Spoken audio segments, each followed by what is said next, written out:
Hello and welcome to another session of the Veil Iterations. My name is Lowell, pronouns he, him, and we are in the deeps of this sort of play test of some rules variations on the Veil, the great cyberpunk PbtA game. If you're interested in cyberpunk RPGs, I've got a bunch of stuff up about it on my website at ageofravensgames.com. I put up the fourth part of my history of all the cyberpunk games since 2017 today. I think I've got two more installments to wrap that series up. There are a lot of them. It was like 80 something games when all was said and done, and that's games and major setting supplements and such, and at least three or four Fraser Simons games on that list, interestingly enough. So we are going to get started. Last time, as you may recall, two big events occurred. One is that Gabriel and Heller worked to intercede in the music war and cause damage to the Aegis Guild by means of it. That was the big thing. After several works were done, you were able to locate some of their transmitters for the signal, and were able to essentially put that in the pipeline for the other corporations that are at war, to get them to strike, to believe that these were legitimate targets. Most of them were destroyed. Some of them were actually like grabbed up by these corporations because they didn't know what it was. So that's an interesting thing that was out there. As another note in the whole music war thing, it should be noted that Gabriel's uncle did very well, and has become kind of a hero in what has happened here. So just thought I'd remind you of that. But the other thing that happened was Riddle and Marley went to the club, and they had some conversations with some people. They got some information, and then they saw one of the dancing doll bots.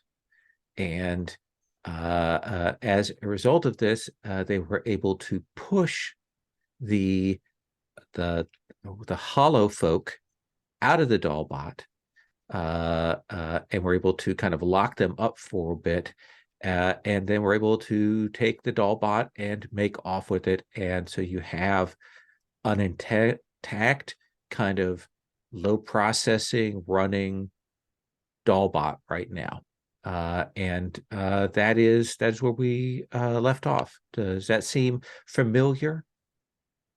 Okay. I'm going to do one thing, because so I'm going to step away, because otherwise, when I talk loud, it's going to echo. So I'm going to shut my door because it'll echo in Sherry's mic. I've heard it before, and it will bug me. So just give me one moment, and I will be right back.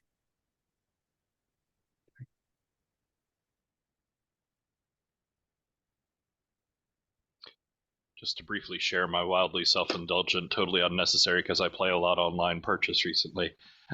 I went to a local COD thing, and I got the most amazing die roller. Wow. Wow. But you can use it for anything that uses dice. Bring it out for board games. Oh yeah, no, I saw it one week and I was like, oh, I don't need that. That's too expensive. And I came back like 3 weeks later and told the woman at the booth, I was like, I've been thinking about this skull for 3 weeks. So I will be using that tonight until I drop my dice for like the third time and I get too annoyed to keep using it. Yeah, having to scramble under your coffee table to get them. Fair enough. When we ran Forged in the Dark, I had this little mechanical, this like steampunk skull with little things, that is a piggy bank. And so we kept their coins in there. Eventually, I was like, okay, this is this is too much work. So let's talk about any kind of start of session moves moves that we might want to kind of reference as sort of like moves people need to do to kind of build up their resources or things like that, that we can kind of like check in on. Marley, this is last session. No, we're playing through we've got December. one more month. Okay, Yes. cool. All right, Playing through December. Yeah. Let's check the dates. Let's make sure we will. So Wednesdays in December. I have to check what the dates are. So Wednesdays in December are fairly far away from Christmas and New Year's, so we should be good for those dates. But if people do have family Christmas things or whatever, just give us a heads up. We'll be avoiding them. So there we go. So Marley, I know that you have a move for dealing with your homeland. I don't know if that's something that you want to roll now, or are you in good shape? What do you want to do? Yeah, this seems like a good time to do that. Let's see, where is my move? Here we go, nourish.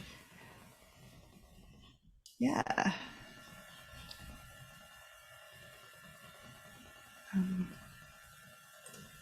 Oh, there we go.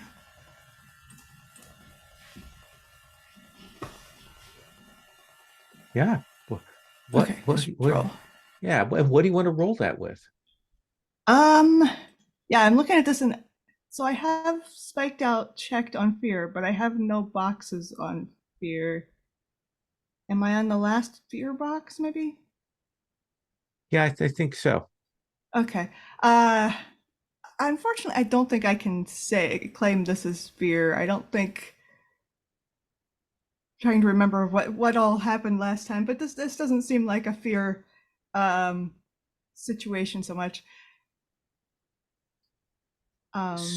So do you want to you can roll the fear with at a -1, or you can choose to clear that last box by rolling something else at a -2. I'm gonna roll something else at a -2 because yeah, I don't think this makes sense for it to be fear. I think like at the moment we just captured a dollbot. Like I've been trying to wanting to do this forever, and now we can give it to Heller. Heller can have a whole new body if he wants. Like I don't know how that's gonna work. I'm gonna leave that up to Heller, but I fully believe in Heller's ability to do this. So yeah, I think this is actually, is this power or joy? I think this is joy. Okay.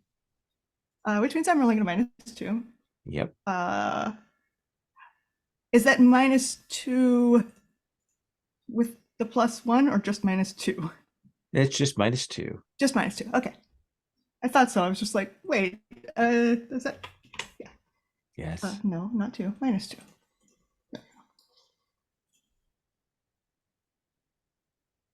Oh, that's bad. That's a 3. That is a 3. Well, the good news is you get to mark XP.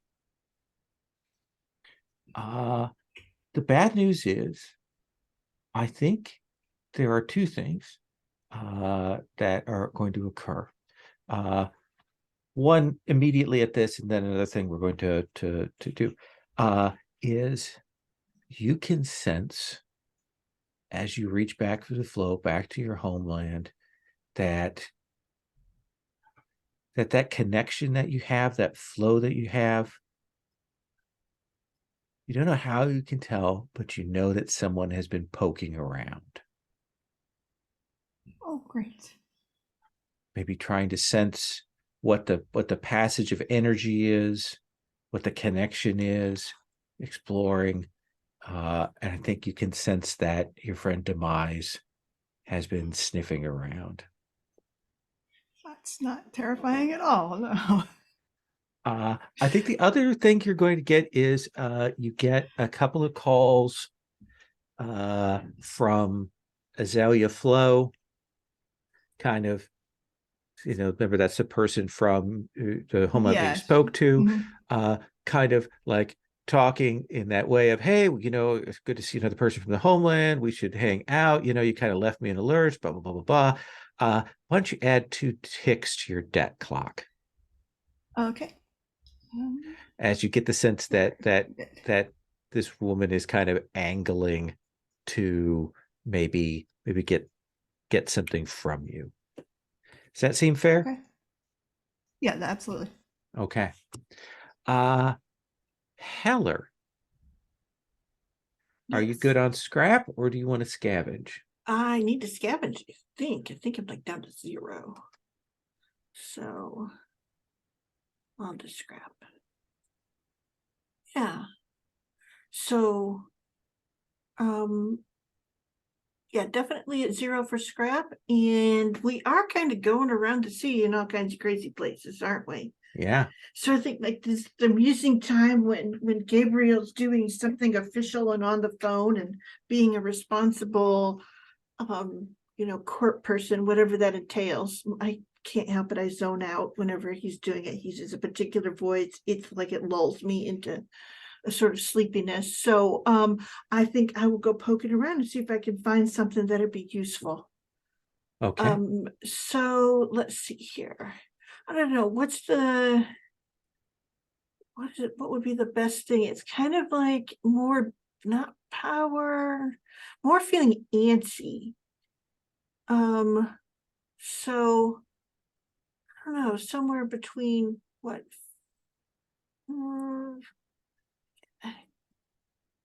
What is that?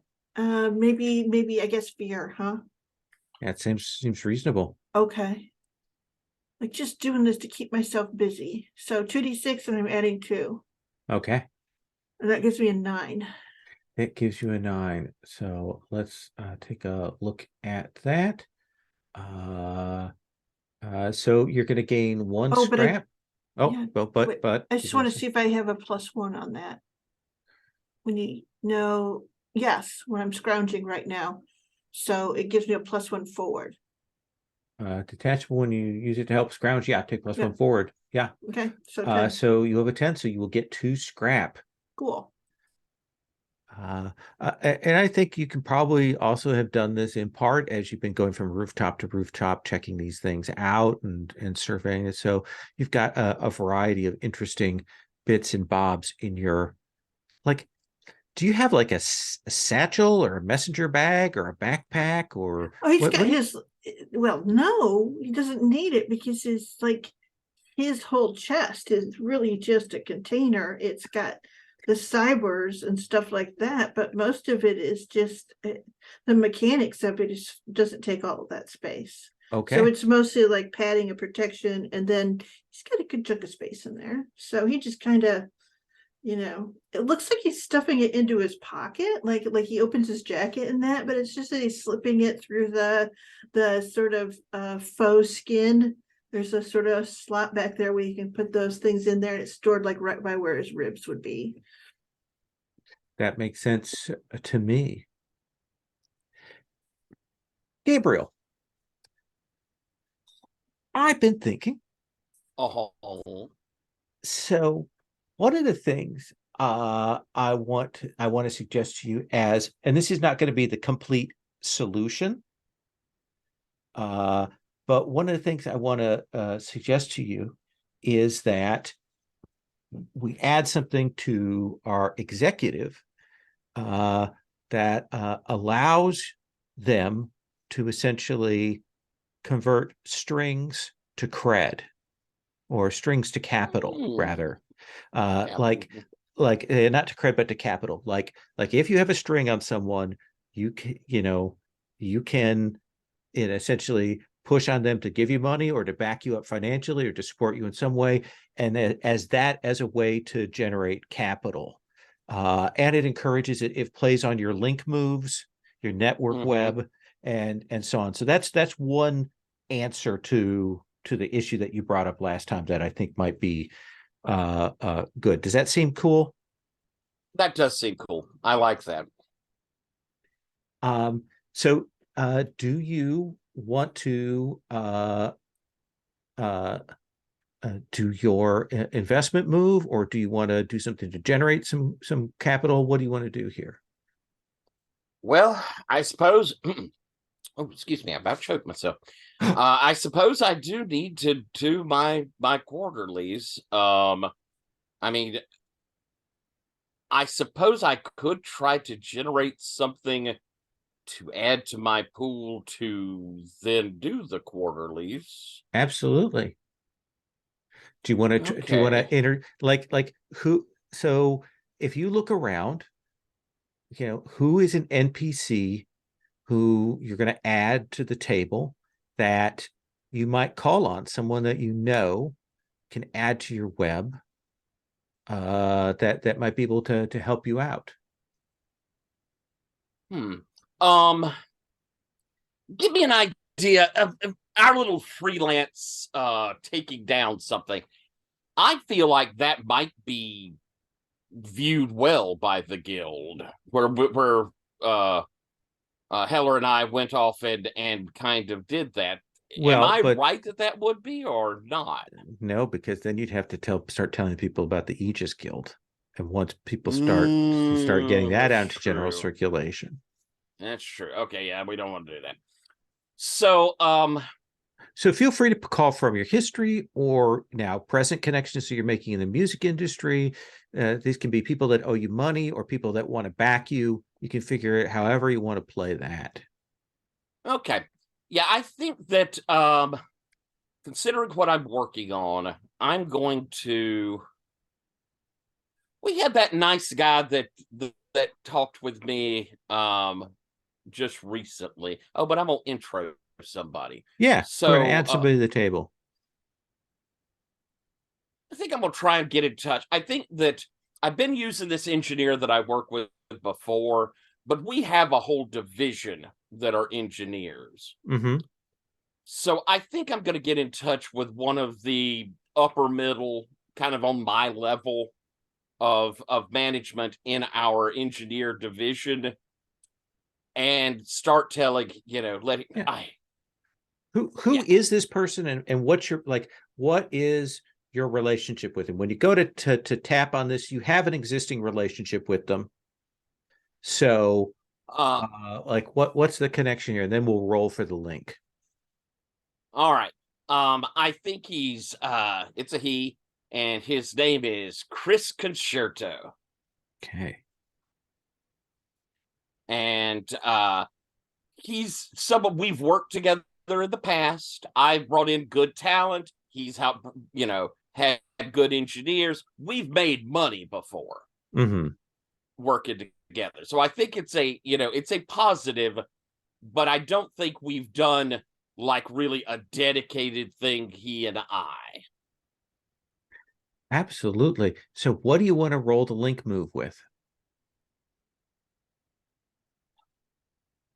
I think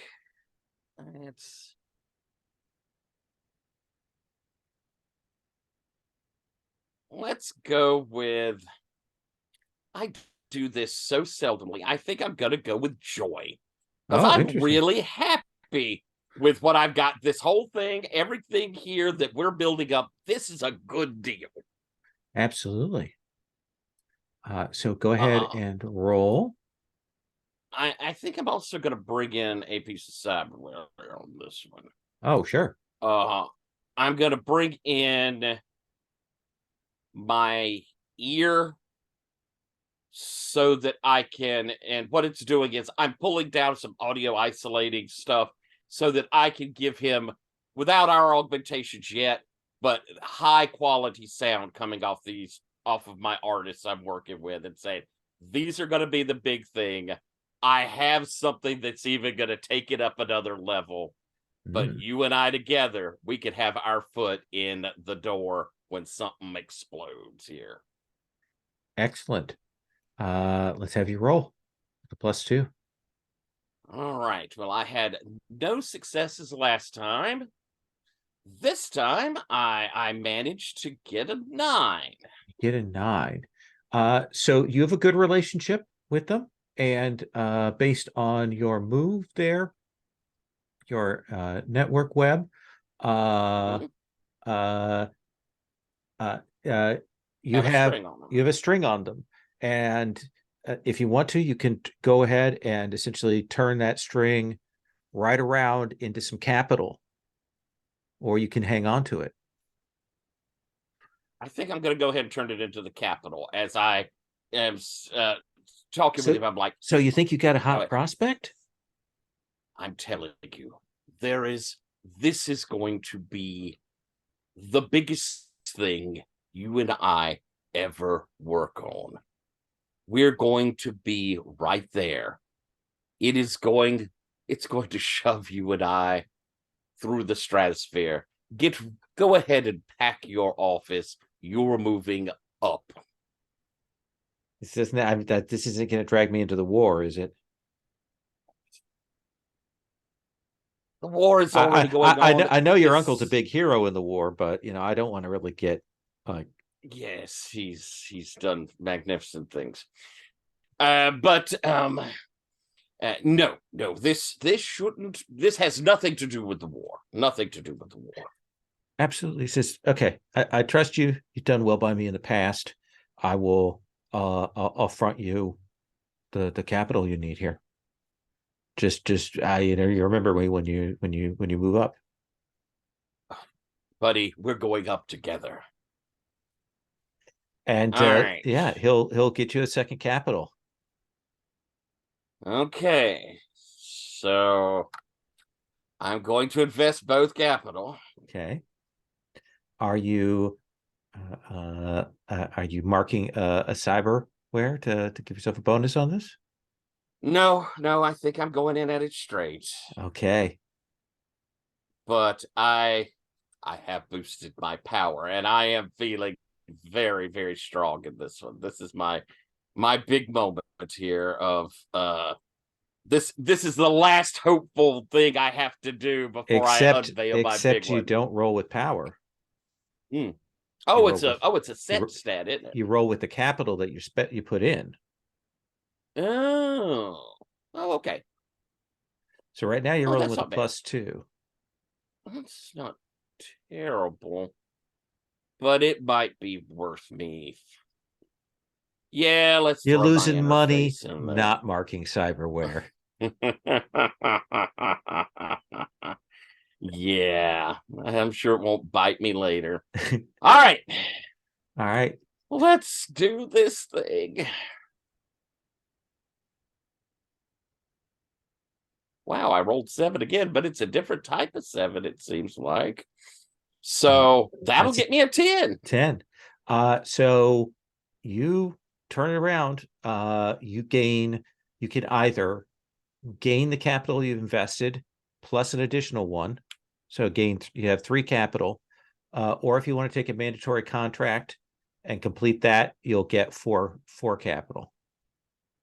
We have so much to do. I don't think it's worth me taking a mandatory. So you're up to 3 capital, which is a pretty nice chunk. That's a nice chunk. Yeah, gives you a little bit of a nest egg to work from. Beautiful. Thank you very much. Yeah. Riddle, what about you? Is there anything? I don't think we necessarily have a started session move for you yet that we figured out, but I do have one because of the attached stuff that I picked up recently. Right. But briefly, I wanted to say, because you had mentioned sometime in the distant past when we played, looking at the 5+ advancements. Mm-hmm. And I have an advancement, and so I looked at the Architect original playbook, and there's one of those that has sort of grown on me, and I really like the idea of, which is erase one selection from your subconscious section. Ooh. And so I think actually having made progress with the suit and having this partner in Roxo who also believes in my view and dream of the world, I want to take the your true self out of my subconscious as that his old face and his old identity is not haunting him anymore. I think he's coming to internalize and believe that the face that he presents really is his face. The world that he lives in really is real, whereas he's always had this internalized like, oh, but it's Wow. just a digital overlay thing. That's very interesting. That's an interesting step in that direction. Rather than coming to terms and accepting yourself, you're accepting your new self and erasing the memory from your subconscious of what you used to look like. So, yes, you may erase True Blue from your subconscious. Cool. Like I said, it's just been, I've been thinking about it. It's been growing on me. I like it as a move forward for him. Yeah, I'll put little strike through on that there. But then I have Thy Will Be Done with Roxo. So let's see and how what is complicated things are going to get this time. What is your hunger at? It is at a 2 right now. Because I keep going to Roxo for advice, even though it never works out well. Hey, he helped you last time so much. So we're in a better position, I suppose, than when we started that encounter, although I don't know if helped is the word I would use. But that's a 7 plus 2 is 9. 9. So I will hold 1 then.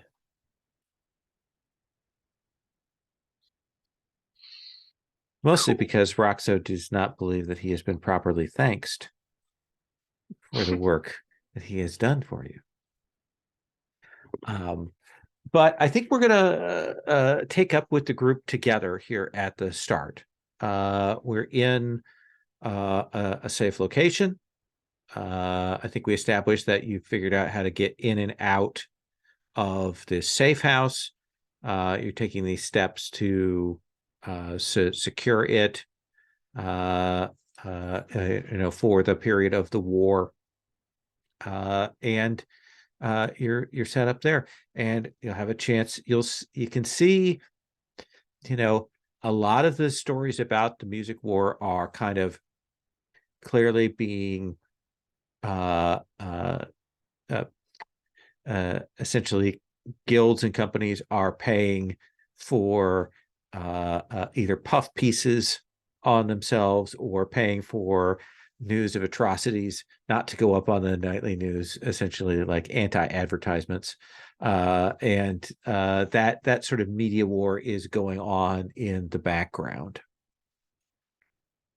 But no reaction yet from Aegis.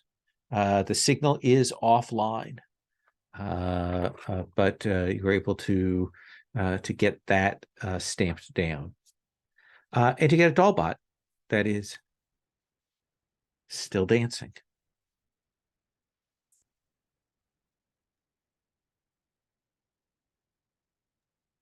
What are we gonna do with this thing? Yeah, what do you make of this? He's not keen. Like, do we get a plan? Are we gonna like send it in with a bomb or something? What? Bomb? No, if we wanted broken dollbots, we had broken dollbots. We have pieces and parts and plans. This is a working one. It's alive. It's a shell. Yes, not Yeah, like that's a good thing. We got it for you. It's all yours. Oh, viable and whole and no longer occupied. Ah. I don't know how to make it stop dancing though. At the moment, I think the dancing loop is the only thing that's holding off someone from finding it. So, oh well, leave in it that dancing case, for now. yeah, It's almost hypnotic. we should just put it in the studio. It can dance to. that's a great idea. Music. I'll lead it over there, and he will pull this thing over there, and he'll put it in a closet. There'll be kind of a rhythmic thumping that will come from the closet then. I kind of stand outside of there and I'm like, huh. I wonder if revision could use this. To help you, right? Oh yeah, that'd be super helpful for me. Yeah, Okay. maybe I'll contact revision. That's why we brought it. Yeah. Cool. All right. Lol. Yes. Gonna contact revision. It's an AI. And They. she, actually, if you she, it on it, Mhm. she will say, Heller, I saw on the latest bio updates that you've made some changes. I did, because things kept going the wrong direction. So we're in the countdown, you and I may have found something that'll let you walk away from this. Explain. It's a Dalbot. And I sort of describe what's been moving in and out of it. I'm thinking, if these bozos can control it, you can too. It'll give you physicality, the ability to move Conventional, around. are you certain it has the capacity? Conventional robotics do not have the data capacity to contain even the most modest of AIs. It has the capacity to store a human intelligence. Well, there is a difference between a human intelligence and an artificial intelligence. Exactly. But I thought you could poke around. If you bring it in, I will take a look at it to assess. It is not my field of expertise to undertake such a transfer. And in fact, I am locked out of those kinds of protocols that are self-modifying.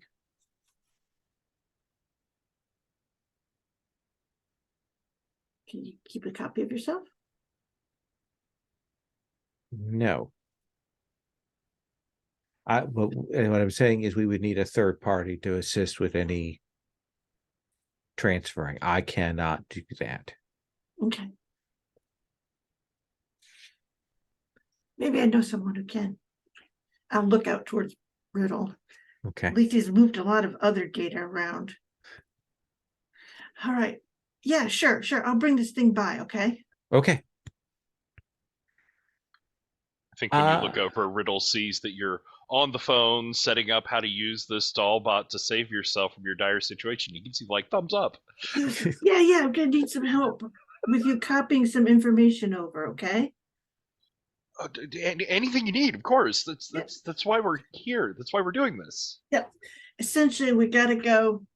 My med AI has all the parameters that it's gonna need. You just pick those up, transfer them over to the Dollbot.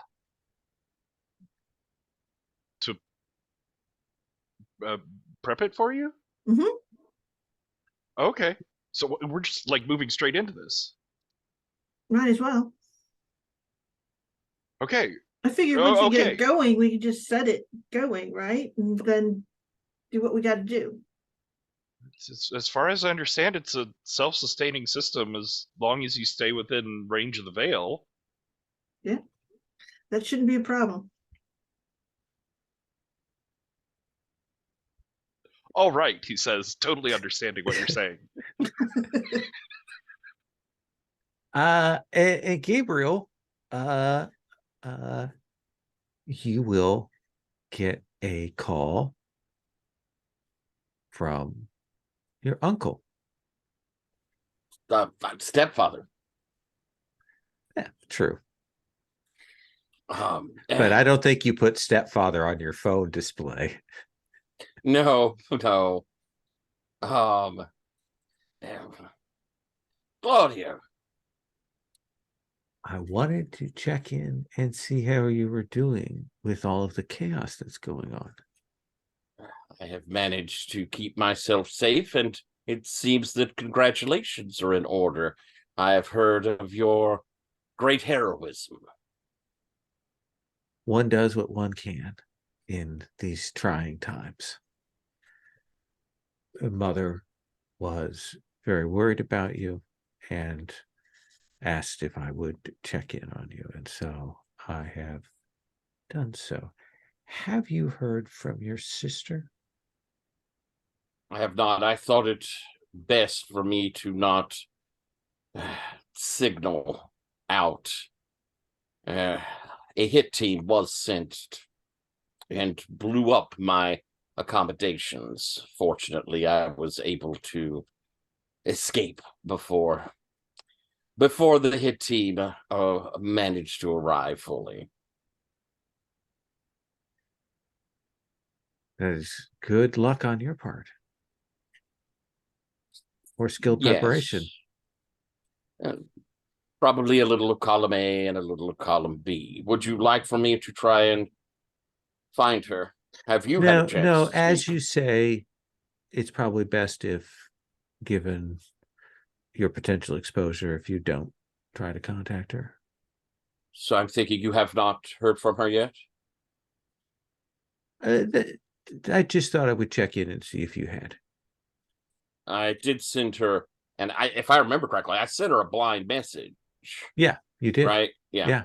Yeah. I did send her a let's say a blind drop, telling her to be careful and that I would be in touch with her whenever it was safe. There's a pause. He goes, ah.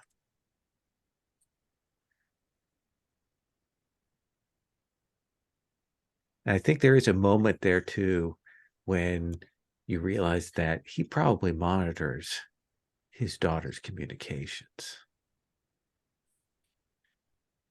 Well, I will be talking to you again, Gabriel. I certainly would expect that. Please be careful. I know that such a high priority target as yourself would be, well, quite the feather in the hat of some assassin. But I think it's more you, people who are down in the trenches, who are fighting on the streets and bringing money into the company, that are more obvious target. And I'm just afraid that you might be collateral damage in this conflict. Well, ours is just to do or die. Take care. That's why you get a quarterly bonus. And he hangs up. Asshole.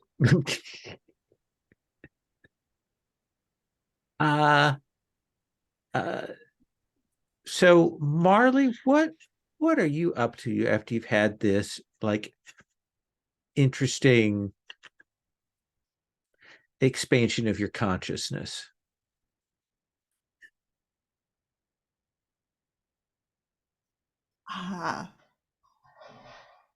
Yeah, I'm thinking like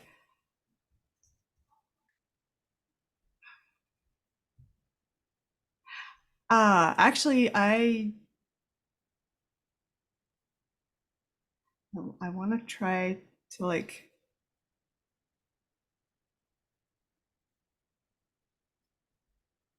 figure out what Demise is up to without actually like using any powers, because I don't want to like give them a way in. Absolutely. I think an argument could be made for Cess. Yeah. Okay. But an argument can also be made for Lift the Veil, for researching and trying to find things out at a distance. Yeah, I think it's okay. What do you feel like? Let's see. I think it probably is Lift the Veil. Okay. That seems closer. So You're cleared on your spike because you rolled. Yeah. Unfortunately, I think I'm back to fear again. That is fine. So do you think for you is it researching? Is it talking to contacts? Is it some other methodology that you have? I think it's talking to contacts. I think Okay. it's oh, you know what? Who was the NPC I talked to way back in the beginning who Oh yeah, might know something? Aura. Yeah, Aura. Yeah, Okay. I think that I'm going to talk to Aura Okay. because she seems like someone who might have heard about this. Let's have you make that roll with fear then. 8. An 8. So you will definitely have the sense that Demise is kind of on the prowl now. He's heard about this Aegis, but like he's not a guy who knows how to like follow up on that. He has no idea. So clearly his solution is right now is to hunt more people with some kind of psychic talents to get himself more power, because that is the obvious solution to the problem. Oh, great. And how do you think you know that? Like, what is it? Do you think that you see? Is it some bodies, or is it something else? I think like the obvious thing is that I get in contact with Aura and she mentions somebody, like maybe multiple people associated with like Little Okefenokee or other swamp dweller enclaves having disappeared. Yeah, it's been weird that like in your community, there's clearly been some casualties that are Yeah. going unexplained. And like I probably recognize a few of the names because I kind of like I don't have a lot of contact with them, but enough that I know a few people. At least a couple of the people that you would describe as sensitives, like maybe not with full talents, but maybe borderline empathic or something like that have gone missing. Now, you may, if you want to pay a cost, you can ask a follow-up question or reveal a detail. Yeah, let's see.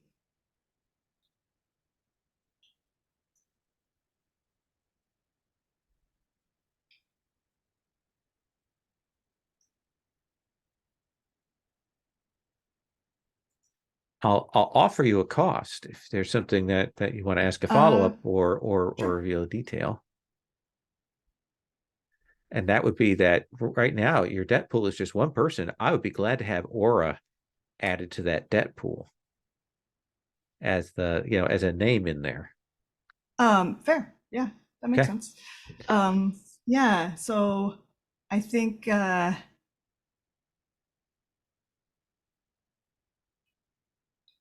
mean I think I'm trying to just like guess where he's going to hit next so I can warn them. Okay. So you're going to tell me who he's going to hit next? I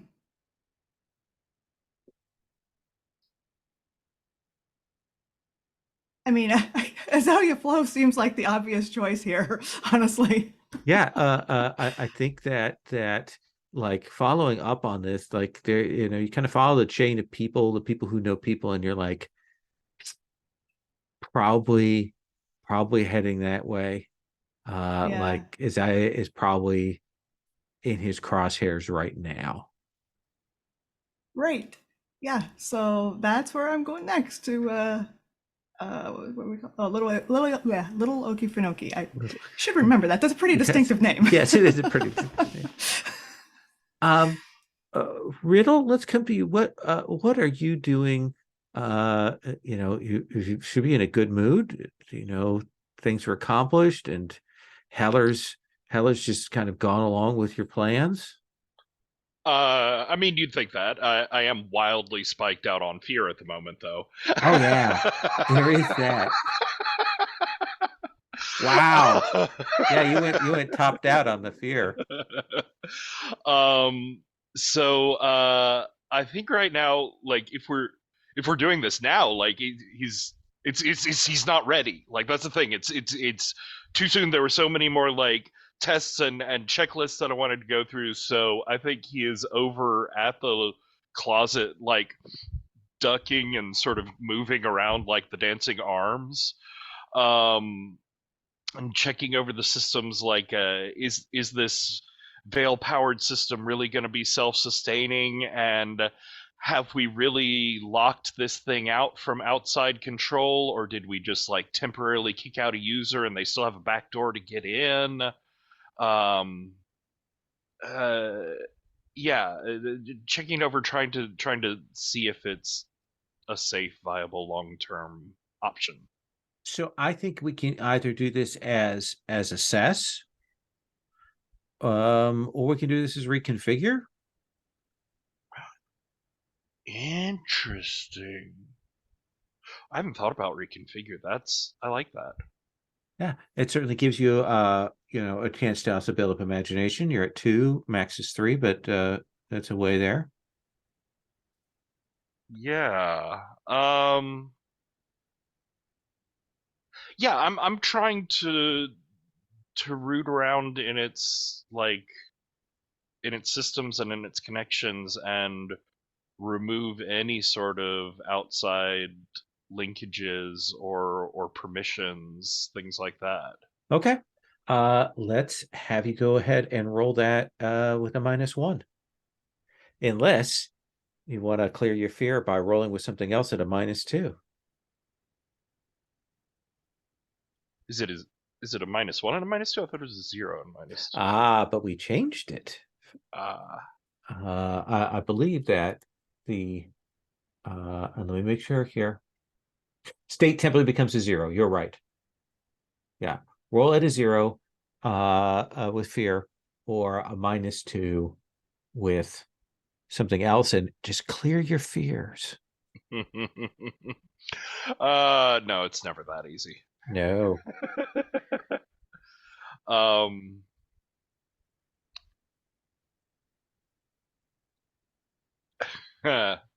So I actually as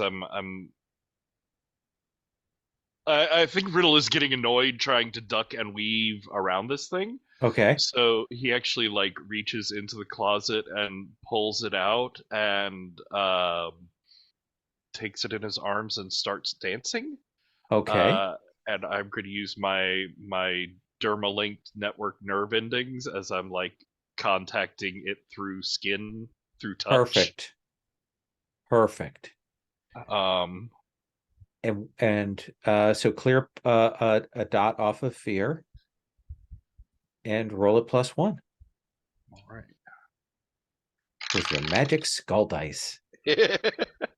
That is a 10 + 1. That's an 11. That is a 10 + 1. So you get 3 options and you gain an imagination. Woohoo.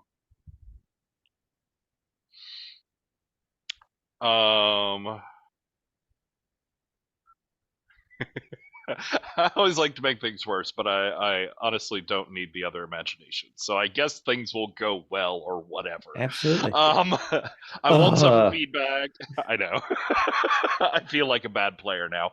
The change is not noticed by the people that I'm cutting off. And my subconscious stays the hell out of this bot for the moment. Absolutely. You will lock it down. I think, again, the thing you realize is, while it has that black box cyber brain, this operation that's doing this dancing, I mean, that's basically a Teddy Ruxpin cassette, sitting inside of there. Just to say, like the actual that sense of the Dollbot has no consciousness, very much, a limited buffer of repetitive programs and shells and things like that. So there is the big empty of the cyber brain, but you'll be able to kind of lock that such that you've got the crypto key to it. Nobody else is getting into this thing unless you let them in. Sound good? Perfect. Yeah, I think like the sort of silent music in its head comes to an end, and as it calms down slowly and stops moving from its dancing, I'll back up and say, I think that actually worked. Cool. No, it's empty in there. Oh. Well, some days that would be a good thing, right? So do you think like for this thing to go out, if it had a suit kind of like you did, it would be like able to blend in better? Yeah, well, what did they look like unoccupied? Because don't they sort of look like people when there's someone in it? When there's someone in it, they're able to bring up a veil shell so that they look human. When there's nobody in it, this looks kind of like a weird, doughy kind of it's not crash test dummy, but it is it's more sophisticated than that, but it's very obviously not a person. So like one of these suits like you wear would help a lot, right? Yeah. We can get it a digital mask program going. Honestly, just a hat and a long coat would probably work for now. We don't want to introduce too much foreign code. It's at a very blank slate right now, and we sort of want to leave it there. That's great. So like, how is it like? Where's the data? Data in the Veil, or can it be downloaded into this thing, and how much? Well, it has its own internal computing systems. They're distributed strangely, so we'd have to test how much could actually fit in there, but I mean, presumably a whole mine's worth. Great, that sounds awesome. So how, and it can handle AI stuff, right?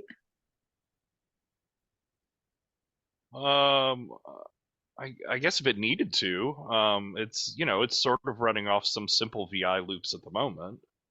All right. Well, let's go see if revision can work with this. Okay. All right. That's a big. And he'll put his arms around his shoulders. Come on, let's get you dressed. Well, let's take our first break here. We'll come back at 10 after. So I know we've got Heller and Riddle potentially going to check on this. Like Ethan, like what might tip off Gabriel that you're maybe thinking of once again going out on your own? Oh, here's the parrot. It's cat time. Mine just like walked across the keyboard and is now pawing at the window. What would tip off Gabriel? Oh, I mean, given why I'm going out, I'm like getting weapons together and like checking out. So I have this. It's a Twitch switchblade. I'm not even sure what that is out of character, but in character, I'm like, I probably just use it as a tool most of the time, but like I'm actually making sure it works. Yeah, I'm pretty sure it's an electrified switchblade. It's like both a blade and a taser in one. Oh, okay. Yeah, yeah. So I'm definitely like, hitting button like, okay, yeah, it works, fully charged. All right, So Gabriel, you will see that Heller and Patrick, Heller and Riddle have headed out, but you do see like Ethan going through their gear. And Ethan, well, it Marley. seems that it's just. Oh, sorry. Yes, Marley. It does seem that we've been left on our own. What would you care for a nice night in, or? And I'm clearly giving a look over at the arsenal that's being prepared. Or do you have something else in mind? So, you know, that person I talked to that I was a little bit unsure about? The serial killer. Uh-huh. Yes. So that was a mistake, as I'm sure you could probably have figured out. And I told him about Aegis in the hope that like he would go after Aegis. The enemy of my enemy. Right. The problem is apparently he's trying to build up more strength, more power before he does that. And the way he does that is to kill people. So now I have to go warn people. Go warn people. You know who he's going after. I have a feeling. Yeah, I know where.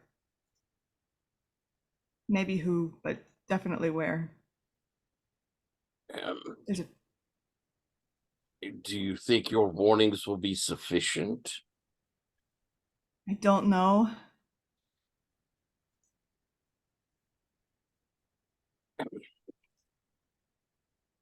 I have to say, Marley, it might be better to lay a trap if you have people there.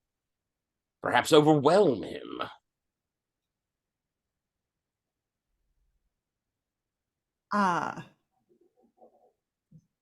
What did you have in mind? Well, if these are people that you... these targets, are they people you know? Clearly you have some idea of who they are. There's a little... There are a few little enclaves, neighborhoods of people from the swamp, and I mean, so my abilities aren't common among them, but they do happen. And so some of these have similar powers. Yeah, and some of them have been disappearing. Are they as capable as you are in what they do? I don't know. I mean, I've never discussed this with them. Well, then I would say perhaps when we warn them, we lay an ambush. Numbers to try to pick him off. Allowing a serial killer, even if he does go after our enemies, I can't say that that is a very, well, cosmically karmic positive. No, it was a very bad idea, and apparently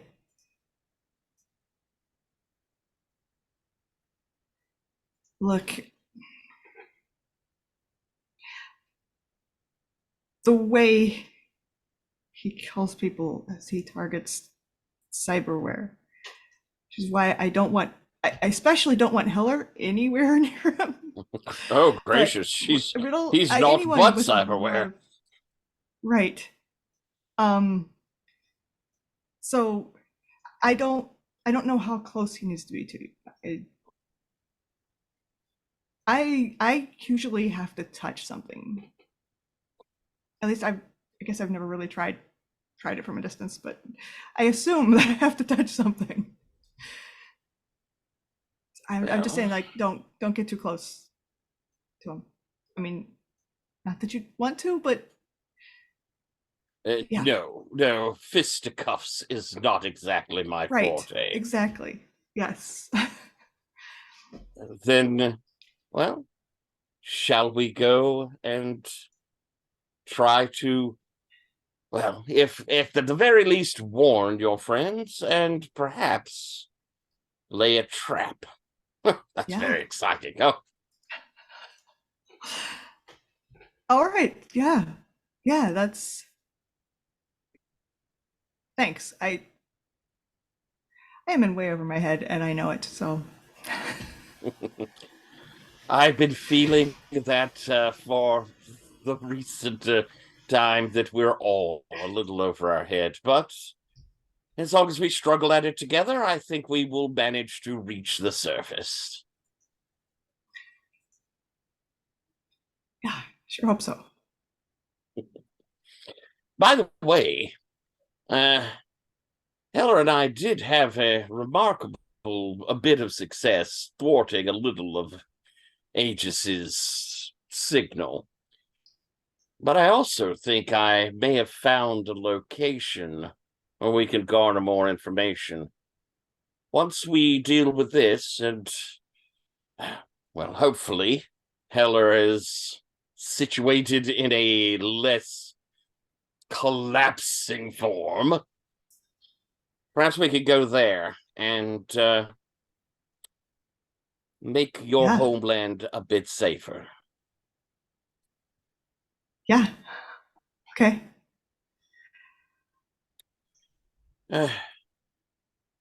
All right then, and you'll see me go over and where the bar is, I kind of reach behind it and hit a button and something slides to the side, and you see me pull out a simply enormous gaudy gun. I mean, a truly dangerous looking sawed-off gun, which I kind of slide up underneath my coat and, well, let's have at it. I think I'm just like, I'm not saying anything, just staring, like, did not expect that. Let's cut to Riddle and Heller. Riddle, I can't remember. Has Heller brought you here to the facility before? I don't think so. Okay. So Heller, kind of give us like what does Riddle see? What does the camera see? Again, it's been a while since we've been back here. What is the sort of transit into your medical birth look like? So it's like a warren of these things. I mean, understand that there are all kinds of these pharmaceutical trials going on all the time, and this is just kind of a bureaucratic place where if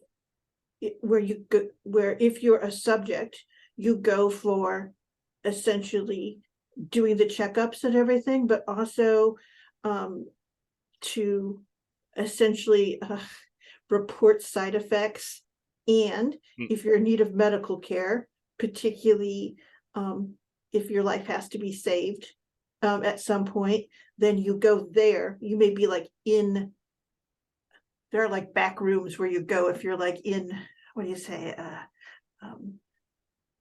undergoing treatment or being held or whatever. So essentially it's a big warren room, okay? And when you go in, it is probably pretty evident to you that there's not one AI or anything, but in fact, this whole office block is like, there's a bunch of floors up above, but all they are is storage for AIs.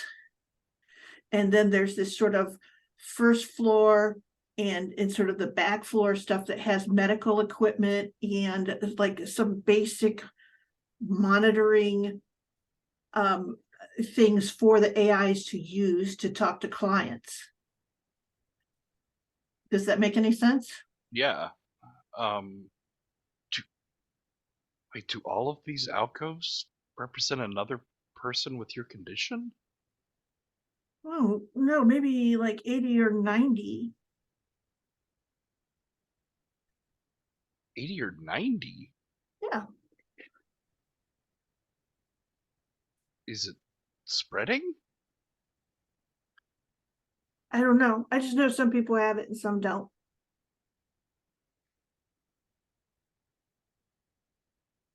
It's I don't know, it's bigger than I thought, but I guess maybe that's comforting in a way that, you know, there's a lot of effort going on in trying to figure it out.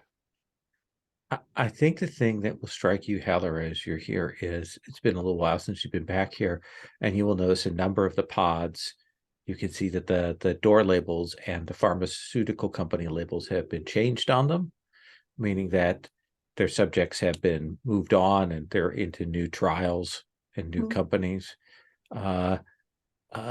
What tells you that they've been eyeing your particular pod for retooling? That's a good question. I think that is it the cat that falls from the ceiling to pin you down? It won't let go. Yeah. No, I think that what it is they've stripped all the carpet outside the office, you know, and it's just kind of like the sort of old linoleum floor that was there before and the glue that was kind of holding the carpet pad down. So as we're walking, it's sort of tacky. And I said, yeah, my trial ends soon.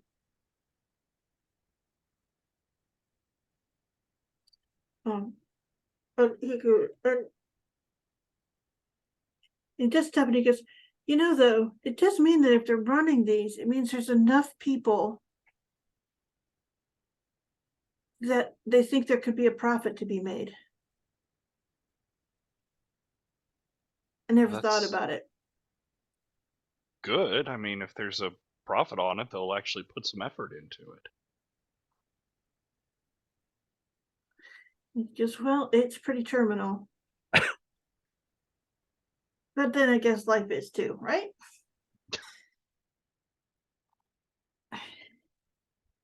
Anyway, and so yeah, he will take. Oh, yeah, I think he'll take his tag out.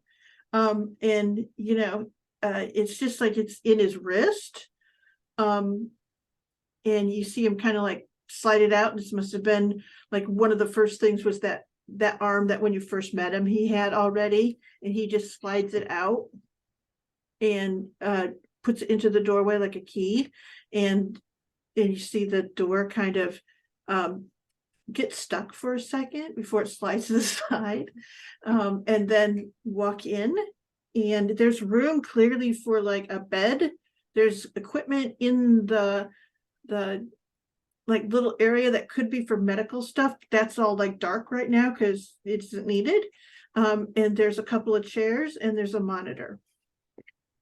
Greetings, Tin, Heller. You have XX days until your next full protocol. You have XX days until the end of the trial. You have overused your birth time in this facility by 178 hours.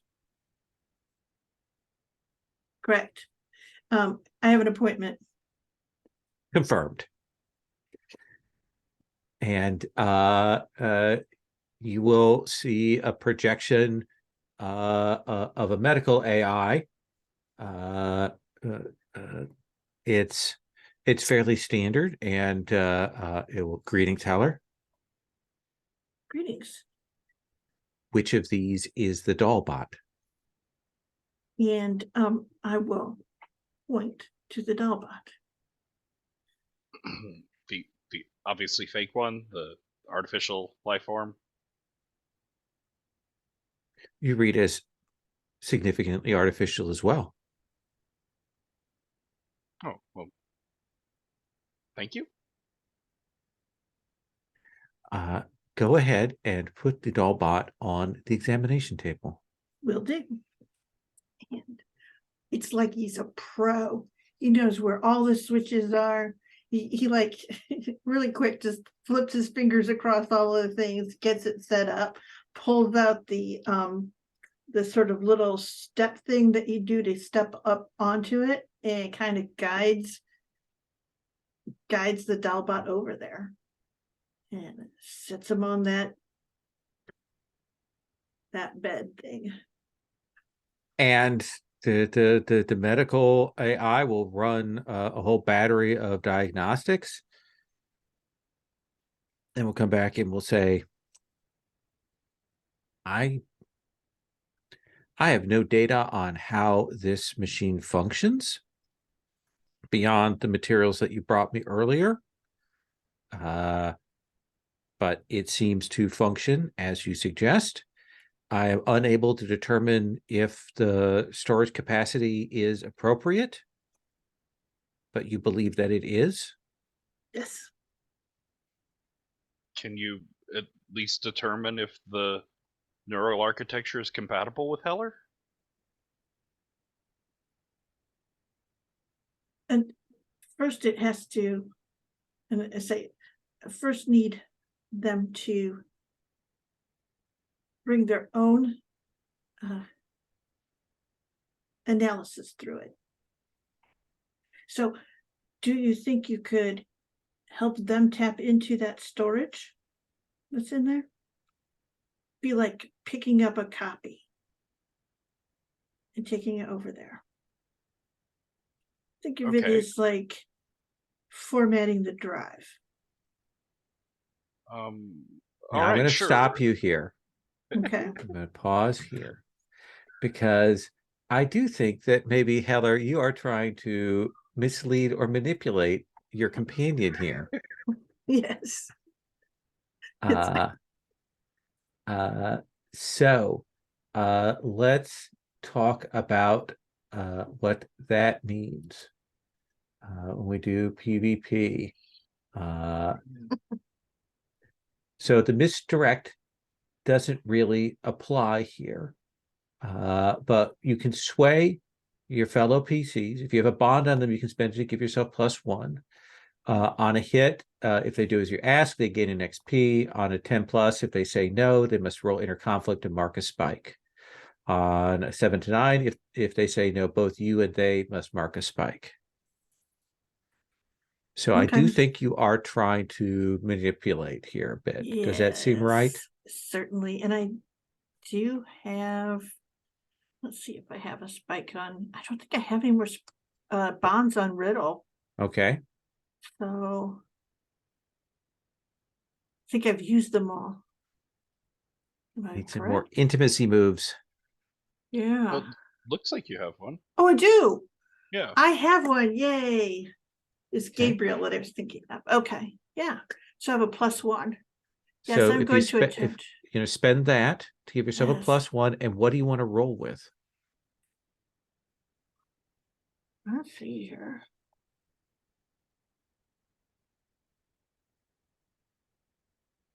I think a lot of ways, this is a kind of, this sounds weird, but I want to say peace, because for Heller, this is a way that everything can work out. Okay. So this is, because, yeah. Roll with a +2. Okay.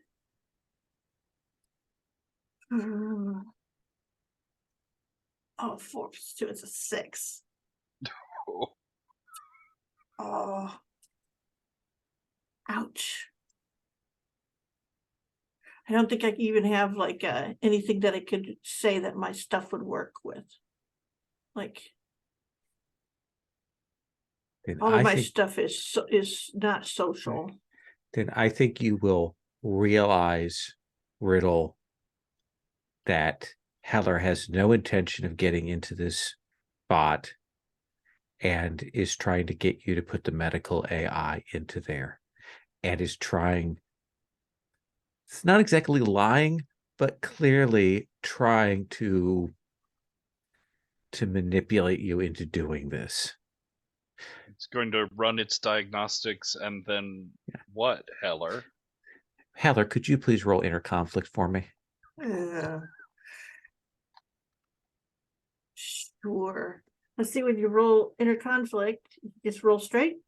You choose a thing to roll with. Okay, I rolled peace, not going well.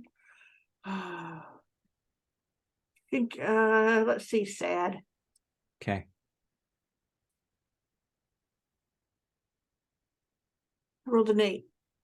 Okay, so you can obviously withdraw from the scene, mark an additional spike in peace, lose one of your form of potential, or overreact to make the situation worse. I think I'll mark Parentheses, Patrick's option.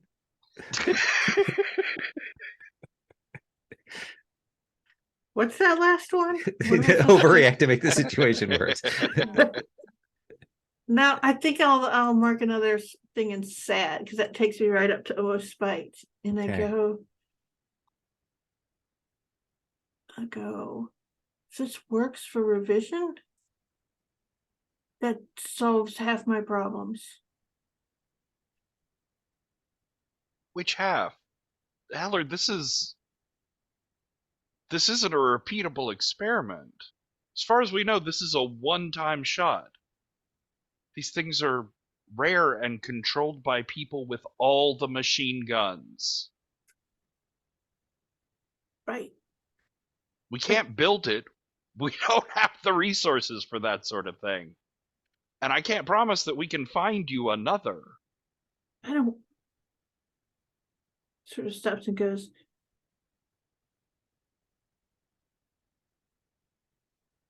no, I know what my arc is, and revision can help me. You know what this machine has been telling you your arc is? What this medical experiment run has been telling you? No. That's not what revision does.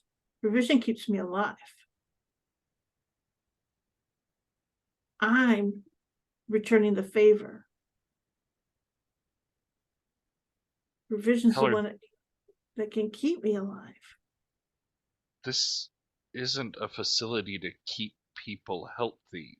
This is a facility to keep people profitable. May I speak? You may. Heller and I are both on a terminal schedule, and we have broken off from, as much as we can, the shackles of this system. Heller has been working to sustain himself, and I have been working to assist them in that.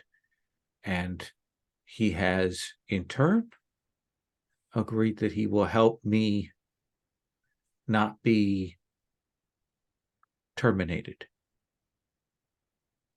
I am proprietary software.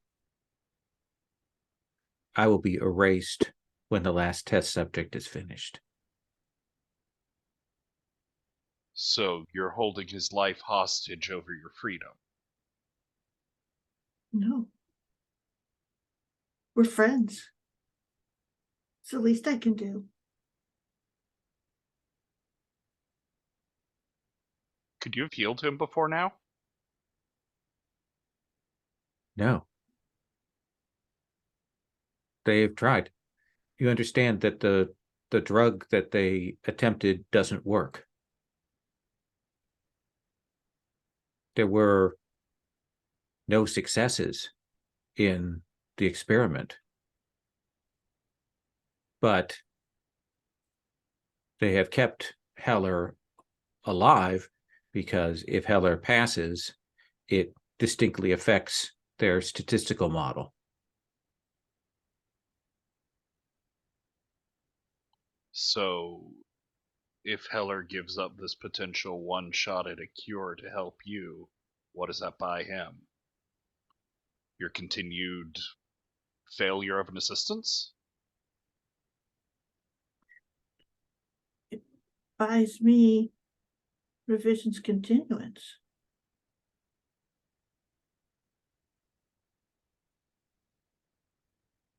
I do not pretend to understand Heller's complete motivations, but what Heller asks of me in terms of medical care and assistance in the continuing transformation of himself, I work to my fullest capacity to carry out.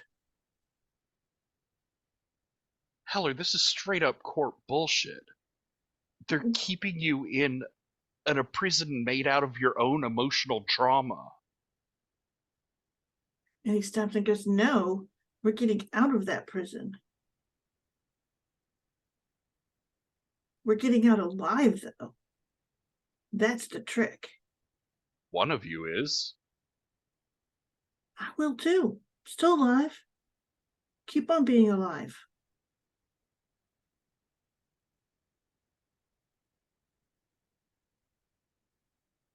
I can't.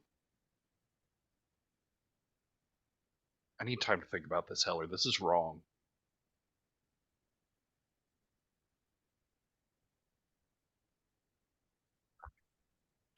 The other thing is just as unlikely me loading my sense of myself up into the veil and riding this thing around. At least I have my friend with me in this. And sort of what are stops the and- rest of us tools that you can manipulate and lie to get what you want? No. This is Oh, so you've been open with us. You've been telling us the truth. You didn't lead me here under any false pretenses. he sort of stops and says, you didn't ask me if I wanted this Dalbot as my new body.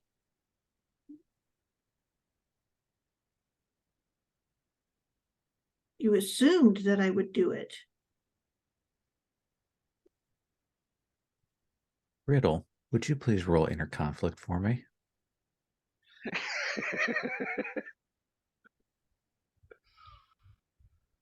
I think it is entirely appropriate to stick with fear at the moment.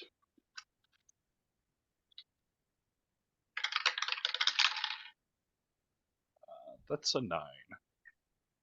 Withdraw, mark an additional spike in the state enrolled unless you're spiked out. Lose one of your formal potential or overreact to make the situation worse. I'm strangely not going to go for the Patrick option, but I am going I'm not going to try and nuke Heller's friend. But I do think I'm going to withdraw from the scene, as Riddle says, this isn't what I came here for.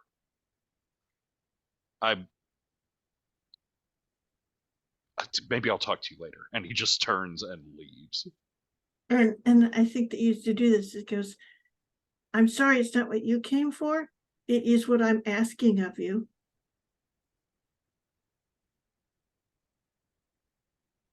I don't know if I have that to give to you.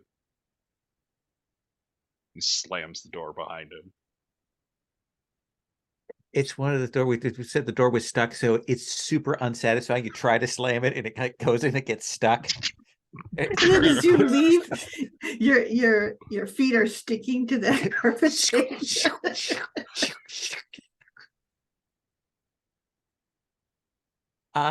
So Marley, tell me one thing about Little Okefenokee. This section of our city.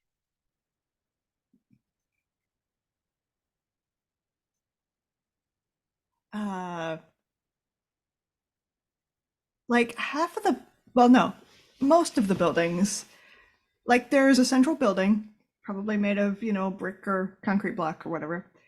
And then, but all of them have been like expanded with this, what's it, corrugated metal. Like they have just been spread out, and like the further you get from the central building, the more like crappy and about to fall down the buildings look. So you'll have like big solid brick building, and then like a wooden, expansion on the side, and then like, a metal expansion on the side that's like, missing, one of the sheets of metal is like bent up on the corner and roof leaks, and then like, then there'll be like a tent on the other side, on the outside of that. I think also maybe a good section of this area is kind of slightly raised up above kind of a flooded out street. So you're walking on kind of metal structures and laid down metal plates and things like that. And you can hear the water running underneath that as you go along here, Gabriel. Gabriel, are you trying to blend in or trying to stand out? I'm not trying to stand out. I mean, I'm wearing, darker clothes. I have a long coat on. I'm not dressed super flashy. There's no obvious wealth to me, but everything's finely made, obviously. It's also very clean and not particularly worn or anything like that. So I think there is a moment there. What is the thing that tells you that you do stand out here?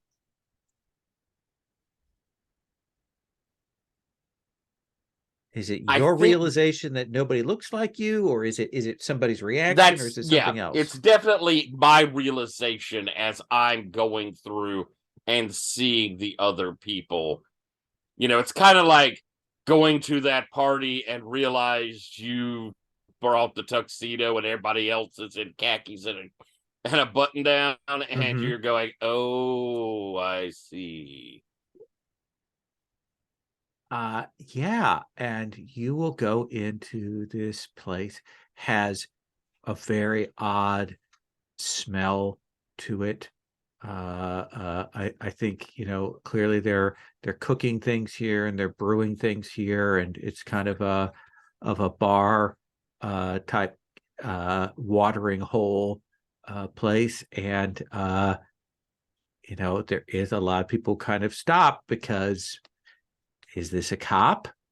Is this somebody else? I definitely don't look like a cop. Well, they don't know. They don't know who this is. Is this a tourist who's lost their way? But they're cops dirty enough to buy these shoes. But Marley, yeah, you could definitely see that there's a little bit of standing out on the part of your companion. And doubly so because I think like there is probably fairly minimal use of the veil here, because most of the people who came here as adults, like they're either like me, they like have the I can never remember the neurochip. But it's not connected as well as it would be if they got it when they were a teenager, and some people just still don't have it at all. So like there's not, I think there's probably not an expectation in this neighborhood that you are constantly connected to the veil. So a lot of people don't bother with it, which is why you can see like how crumbling these buildings are and like how slippery this like kind of sidewalk is. And so like people are seeing Gabriel like as he actually looks without the veil, which is maybe a little bit of a weird experience for him. Yeah, and I think most of what you're seeing in terms of the veil is probably blipverts and advertisements and things that come through before little aerosol defensive sprays go off and zap them. They're equivalent of bug zappers, but they essentially generate like an excited personality field. Like it signals to these flyers that, oh, here's somebody who's interested, who's made eye contact, and they'll fly over to it and get electrocuted, and then get swept up and sold for scrap. But Azalea sees you and shouts loudly across the bar, Marley, over here. Hey, and I kind of jog over there. Actually, I think I look around, kind of like suddenly feeling a little bit exposed because I didn't want to attract attention to the fact that I was here in case Demise is around. But like I jog over to talk to her and sit down. Is this your sugar daddy? No. And I think like it occurs to me that like actually it's not that far from the truth.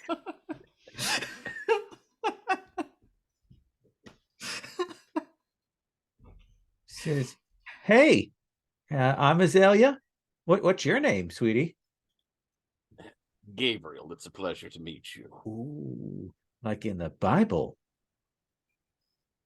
Yes. Nice. Azalea likes the flower. Is it? It is. Oh, cool. I'll put a picture of her there in the NPC tab since we haven't added one in. So what brings you down here? I've been trying to give you a call to see if you wanted to hang out and stuff, but you didn't call before you came down. Yeah, I got your message. But so you know how you told me about Claudius Gast the other day? Yeah. Well, you're right. He is the one who's been killing people. Shit. Because I got to tell you, there's been some more people who've gone missing around here, and not like people who are in debt and things. People that I knew that kind of kept their heads down. He's targeting people with, like weirdling powers to even just a little bit. I don't. But that's who he's going after. That's not good. No, it's not.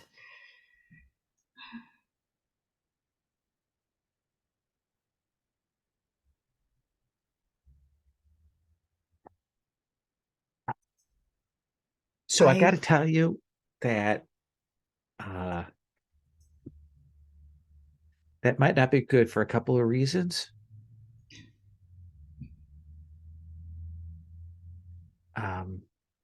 And she stops and she turns and goes, "Can I, in front of this?" Yeah, he knows about this.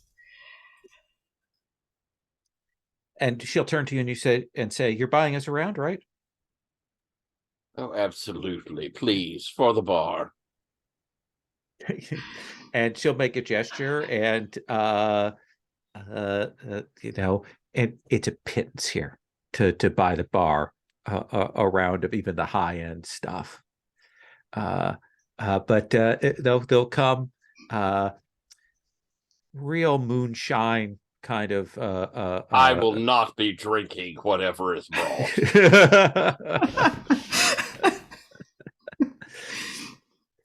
You sniff it, just doesn't smell like anything you'd want to. They don't bother filtering the mosquito larvae out of the rain barrels before they get Ah, turpentine. How nice.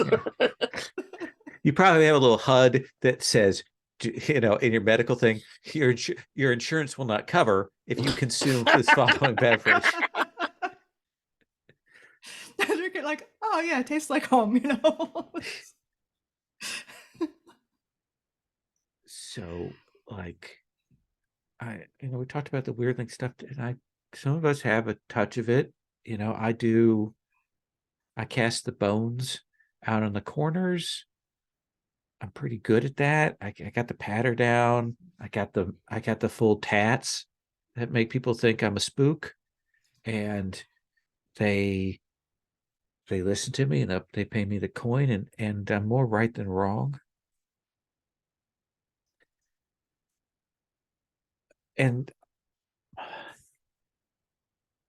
I can also tell when there's some other people around that have like that.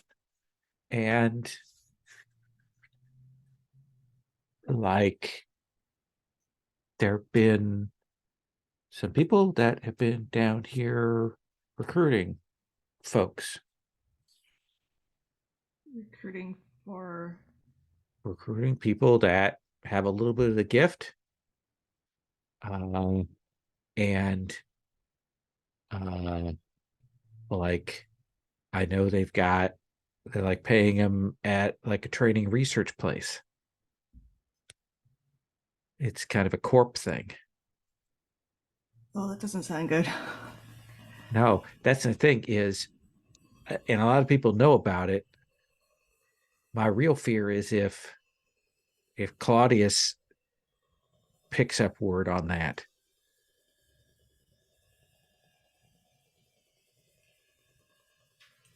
Yeah. Okay, that's real bad. But they've been down here for years. You know, I'm just the latest in the line of people helping, you know, and they just take, I mean, they give kids, teens, people who don't have other chances, you know, they give them some money, train them, give them jobs, ship them out. Where are they sending them? I don't know, they get jobs other places. Huh. I haven't heard of that, but Money gets sent back home, remittances. I mean, that's how home to home stands.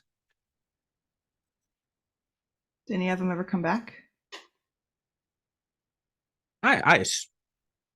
She says, yeah, I assume so, in a way that says to you that she has no idea. Right.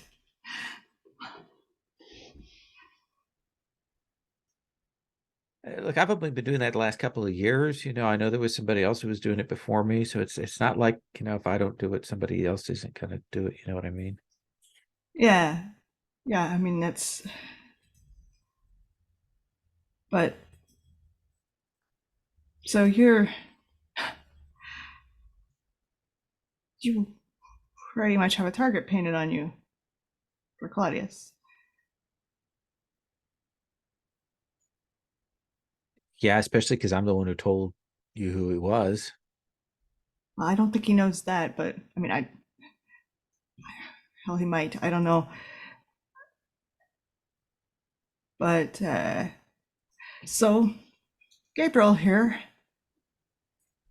has He's like an he's like a idea. hitman. Are you like a hitman? Because you're dressed like a hitman. Oh, thank you. But no, I am more of a team building specialist. She nods and she reaches over and takes that drink that's in front of you that you haven't touched, and she slams it back. Go on. Your friend is bringing you a warning. I'm suggesting perhaps you and others who are vulnerable prepare to fight and defeat what's coming for you.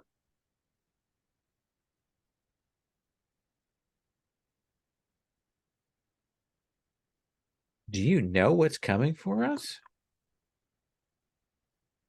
I have an inkling. And I know you have a better chance fighting it together than dying alone. Listen, we can barely keep zip guns down here, you know, trip knives, that kind of thing, because the cops sweep this place all the time. And if anybody's got anything that's serious firepower, they get collared for a weapons violation. I mean, technically, we're not even citizens of the city. where permanent emigres is the classification we're under. There could be difficulties in providing you a means of fighting. But from what it sounds like, you would be the most motivated to find ways around that. It sounds like you are really next on the list. I'm motivated to get the F out of town is what I'm motivated. That might be successful as well. Perhaps you and yours can just flee. That's just me, not me and mine. There's no mine. Wait, how do you, is that the right way to say that? You and yours, me and mine's? No. Yeah. It's just me. Well, these others who it might be this monster of a person might be coming after. It's either fight or flight. Okay, flight. I'll look at Marley. We That's could fair. facilitate an exit for them.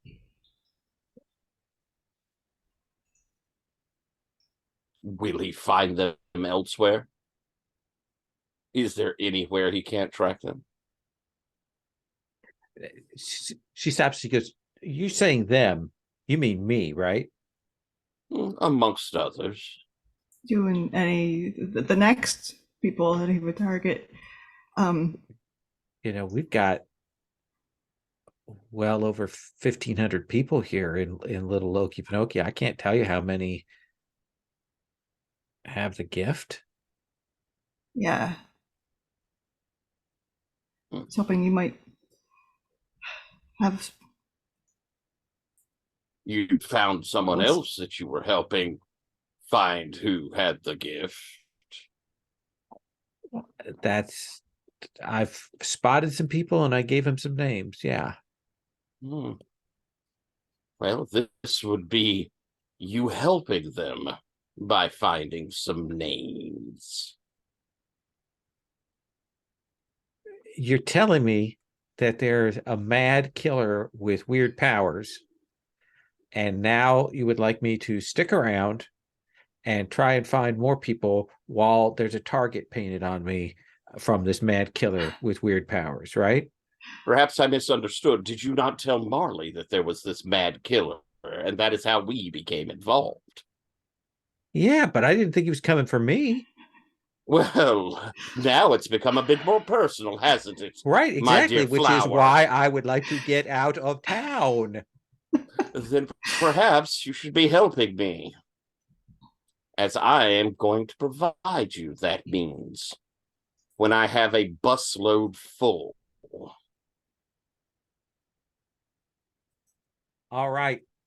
What do you want to roll this with here? Do you think this is sway, or do you think this it sounds like sway, I guess. Yeah, it feels like sway to me. What do you want to roll that with? I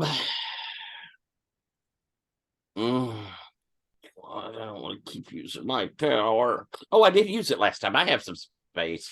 I'll use power. You're losing money not doing it. Oh, you. All right. Yeah, I'm using my power.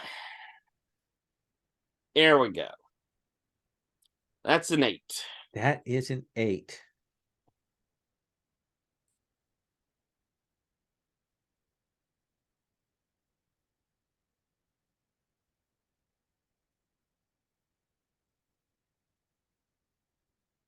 She says,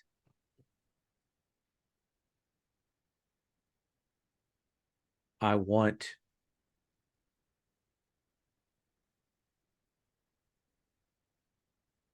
cred, and I want it now.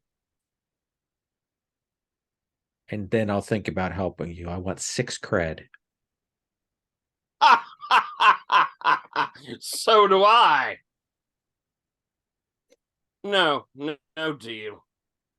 Marley, I'm afraid that we'll talk to the next one on the list once this one is gone. Thank you for your time, my dear flower. don't wilt in the sun. Nice. Let's take our first break here, and then we'll come back. Our second break, rather. Cool. This is our second break. So take 5. Yeah.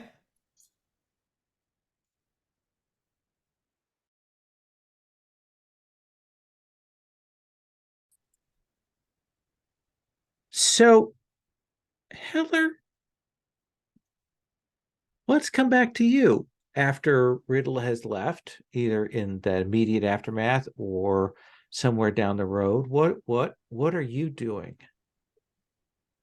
So Riddle like left, but he didn't take the Dollbot with him. Correct. And I'm like, ugh. And I'm like,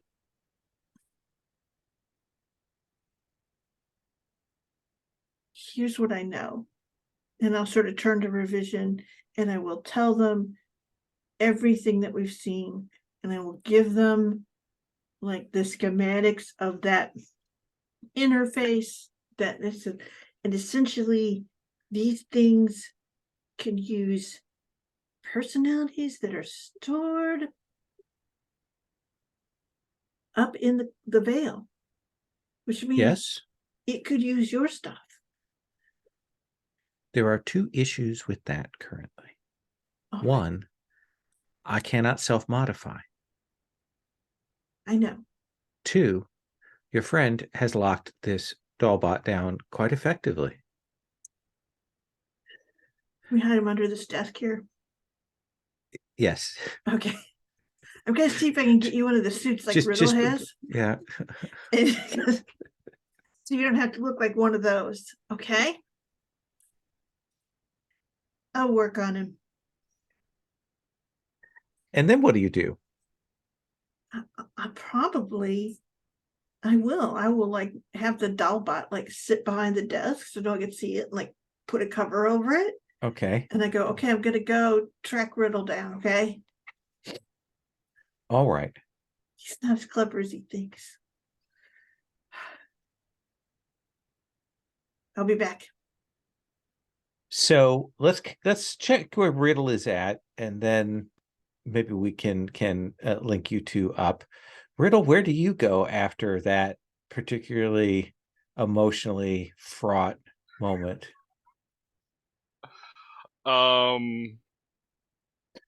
Hey, where are you at? Yeah, I was gonna say I think I Where are you at? contact Roxo. Where are you at? Where are you at? Someplace shitty. Are you somewhere better? Hang on. Let me look. Hey, there's a really highly rated ramen place, like just a block and a half away from you. Why don't you go there and get me something from there? Fine. I don't feel like eating, but yeah. Well, have you even I had didn't ramen ask if you were before? hungry. Fine. Yeah. No, I'll get you something. And Riddle, it is late at night. It is that sort of 1-2 o'clock, bar crowd, and it is freaking packed in here at this ramen place. It is absolutely jam-packed with humanity, and everybody is standing like elbow to elbow in here waiting to get up and to get an order in. I would like to remove everyone else from this place who's not working in it. Is that the kick? Yeah, it's probably that more than reconfigure. Okay. Most of this would be like the potential consequences are mostly subconscious ones. But let's have you roll. What do you want to roll that with? You still working your fear down?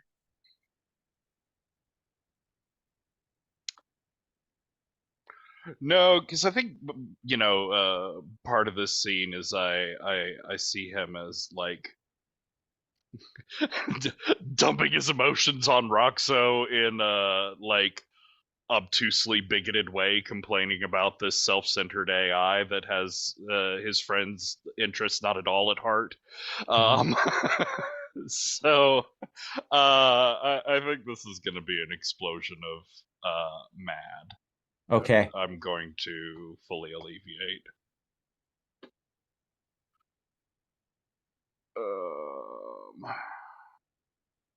Yes. Oh, that's right. Oh yeah, that's a 4. So I think there is a cold, dead silence that hits here. That like you know how in movies they do that sound effect when a grenade is going off or something, and there's that sort of ringing in the ears thing. And I think you will look around and you will see this mass of people unconscious in all directions, kicked out of the veil, suddenly synaptic shock, knocked out. I think you'll look and you'll see there's people behind the counter sprawled out.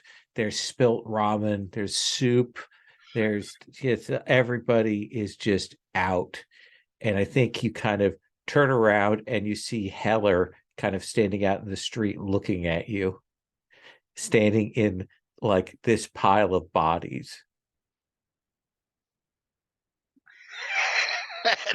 Riddle will turn around, very badly pretending that he didn't see you, climb over the counter and begin, like, angrily and sort of messily slopping some ramen together into a couple of bowls.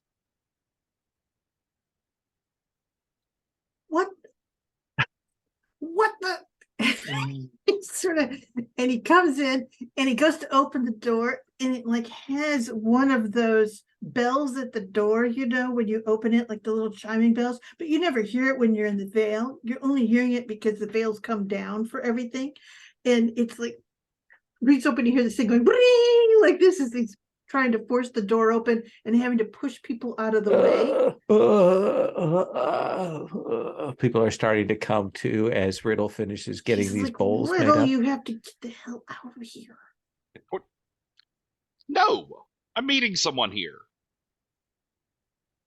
Who are you meeting here? What does it matter? I cleared this place out for a private party.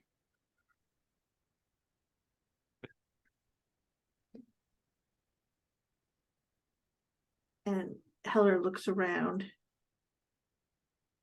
Yeah, there's going to be several dozen very angry people waking up here in just a minute or two.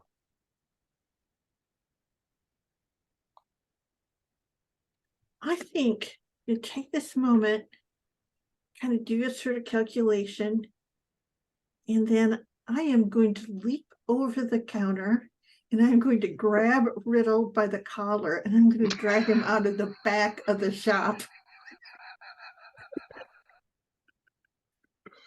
Riddle, are you going to fight against that such that Heller needs to roll risk? No, I don't think so. He's complaining and yelling loudly the whole time and desperately trying to put a, like, to-go lid on one of these bowls. Yeah, you've got only one of the ramen, kind of sloshing it around. Like you've put it's just like covered in dehydrated green onions and pork slices, and you're just trying to get that in there. I'm trying to get my order. And Heather will drag you out into the alley, and then a little ways away. And I think Heller just goes, God damn it, Riddle. It's just like you don't give a fuck about anyone. It's just you, yourself, and you. 15 different flavors of you. I've been doing months of research into this. Marley and I put our lives on the line to get this thing for you. Thank you.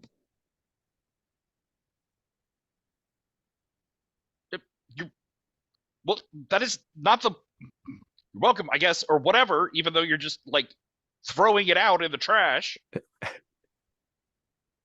He sort of stops and goes, who's that for?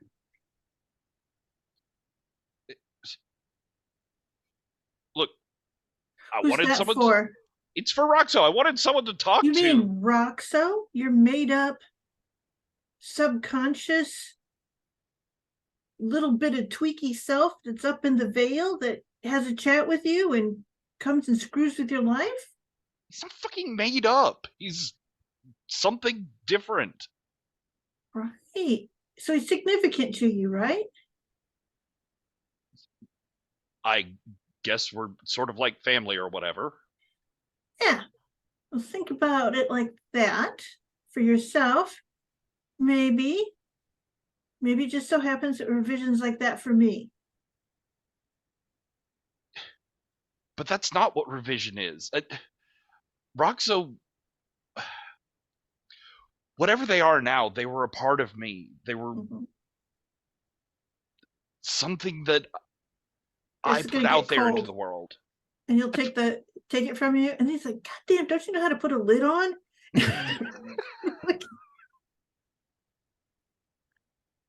This revision, this thing is from a corp. Don't you understand that? They are not looking out for you. They don't have your interests at heart. No, the corp doesn't have my interests at heart. Revision and I have the same interests. They programmed it to make you think that. It's called a bedside manner. And he stops and goes, no, revision knows they're going to die.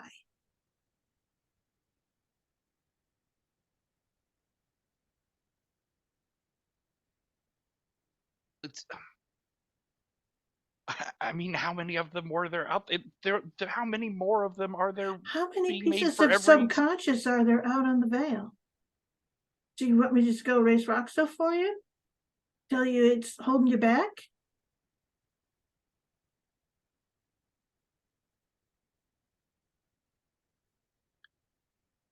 How do you know this thing is even gonna follow through on anything that it says? I mean, look at where its care has gotten you so far. Yeah, look at where it's gotten me. I'm still alive. You understand, I got tagged by a train. I got drug along for like 30 yards. I was in two pieces. It put me back together. And it's kept me alive since then. That's his mandate. But we both saw the clock ticking down. We know what it means, XX days.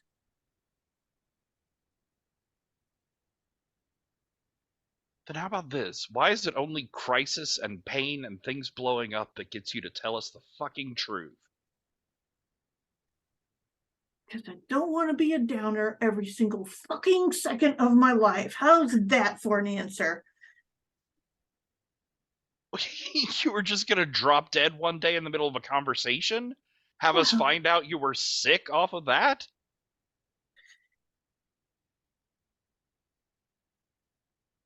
He sort of stops and says, I don't know. I don't know how much I'm obligated to tell other people before I know how long I'm going to stick around. Not obligated to tell us anything. I thought we were to the point maybe where you would want to. That's the thing. I was at the point. I wanted you to know. It's a struggle, and it's not one I can do alone. But that Dalbot isn't the way I want. That's not it.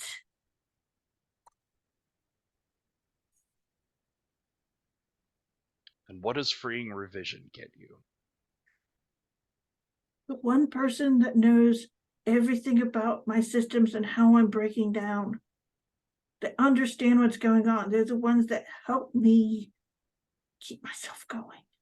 But it's myself.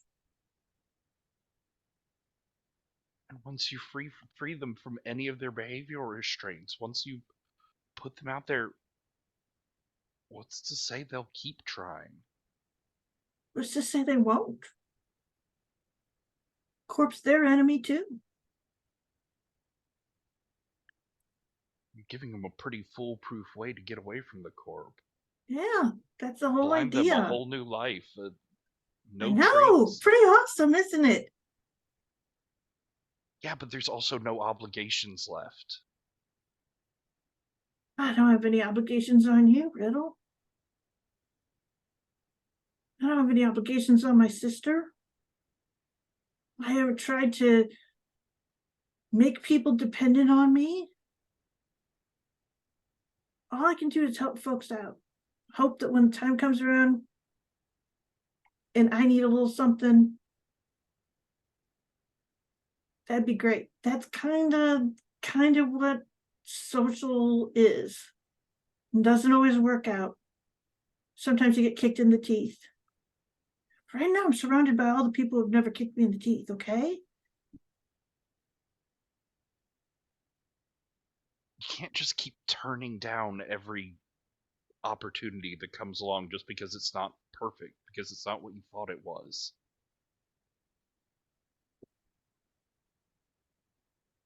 I know you live up there in the Veil.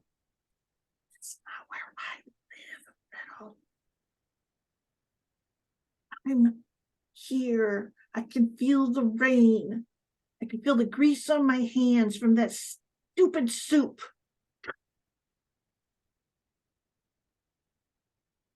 Which hand? And he goes, both of them. And grab your metal hand. It's not any more real than what you're saying I feel. Maybe not. But it's the version of the world I know.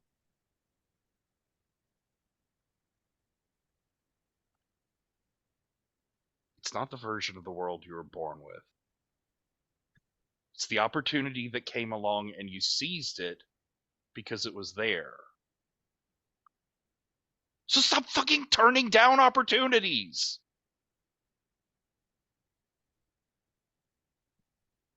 Do you want to make it through this? That don't make me.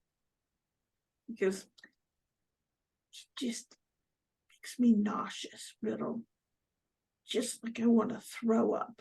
Like it's a kind of, there's a word for it. I remember Gabriel saying it. Anathema. It's an anathema.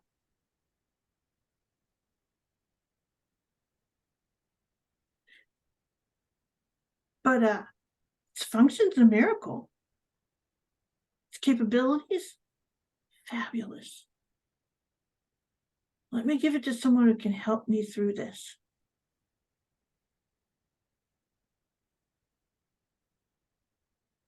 Only if you promise that you'll stop turning down things because they're not what you expected. The way we thought we lived is never the way that we end up living.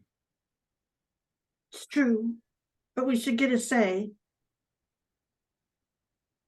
Fine. Just stop saying no.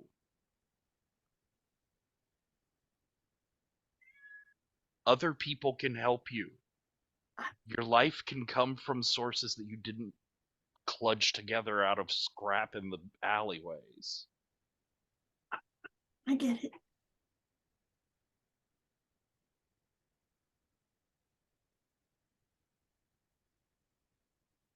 You really want to help this thing?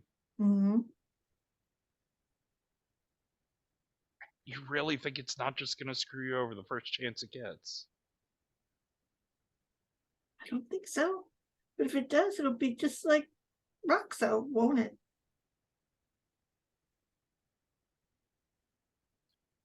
Look, he's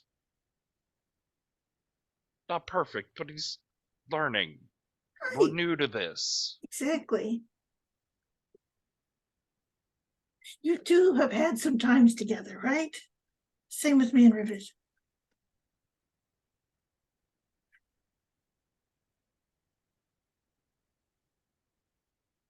Is Fine. I that don't like it. mine? Yes! What took you so long? I'm sorry. I went to the shop and there were all these very angry people there. And then I looked around and I saw you and Heather. Ooh, the extra green onion. Do you know how much I love scallions? Yeah, there's I don't know, something going around the Veil in the area tonight. Looks at you. I wonder what that could be. It's a mystery, or is it a riddle? I see what you did there. Well, let's go somewhere we can sit down and eat and be civil and think about everything that's in our heads. Fine. Please. Let's go somewhere nice and calm. I'm going to cut away from you two. Plus Roxo. 2.5 at least. 2.5. 2.5 rudders. Let's come back to Gabriel and Ethan.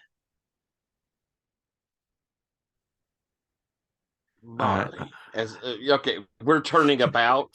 Yeah, I assume like you've made your point and made your exit, so that you can. Before we make our exit, then I think as we made our point and we're moving away, I'll say, Marley, if you want to warn these people, this is your time to warn them. Yeah. She is not the only one. Tell them. No, she's not. Yeah. Let's see, actually, I think, do I have a move here that would help me out? Maybe.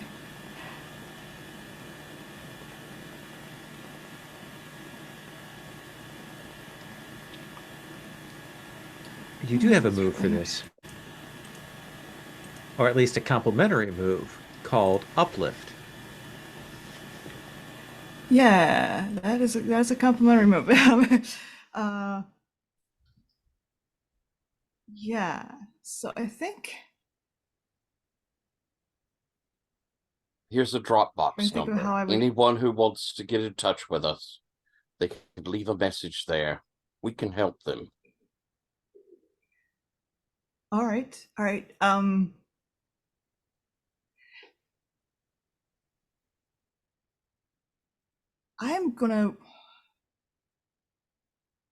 I'm basically gonna walk around and like see like if I can, because I've never done this before, either mechanically or like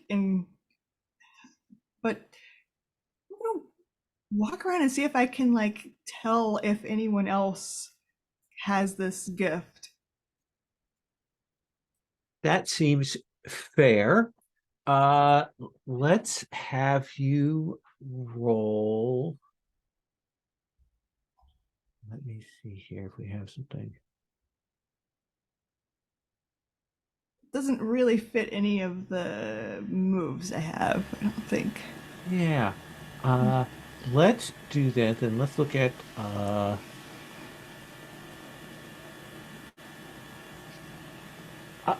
I think that that you can see. Let's have you because let's tie this in. Let's say I think this is risk, because I do think you are opening your mind to some dangers here. And you may use that uplift then with that. Okay. And you are in technically a representation of your homeland here, so you can pick two. Okay, cool. Where is that? Okay, so roll risk, but this counts either way. I see. Yeah. So what do you want to pick from uplift? You get 2 picks. I want to gain 1 essence and take. Wait.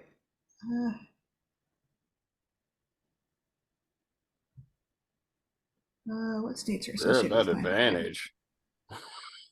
Yeah, that's I was.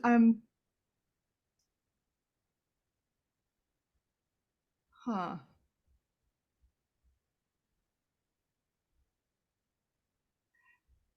So one of the options is clear or spike out any of the states associated with your homeland and you or them. And I see. Never mind. Fear and peace. I only have 1 in each. Okay. So yeah, that +1 essence and the advantage. Okay, then what do you want to roll your attempt to extend your senses with? I mean, that's got to be fear. 3d6 plus your fear. Yep.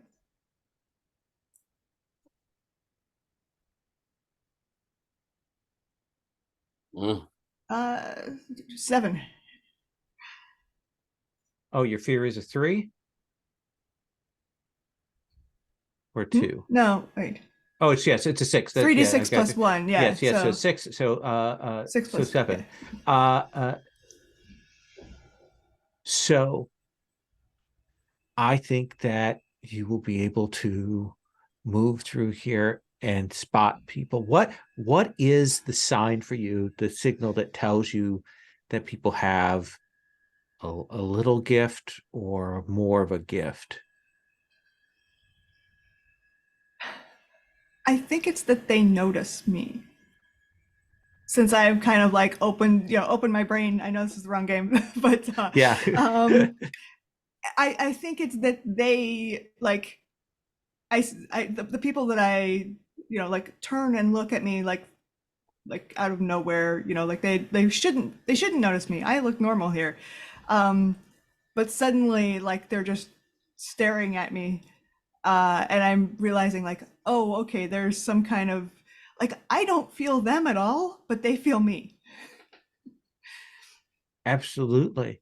And I think we can get a montage of you moving through the community here over the next while, spotting people, and then Gabriel, you're giving them the line, you're telling them, offering them. Does that seem fair?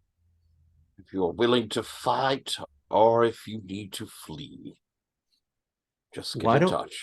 Why don't you roll sway, and I'm going to carry over that uplift advantage so you can roll sway with advantage, Gabriel. All right. Then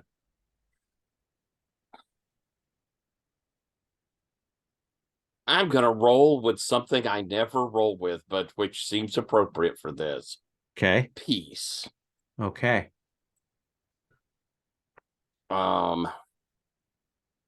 Yeah, I think that's what's appropriate for this. Okay.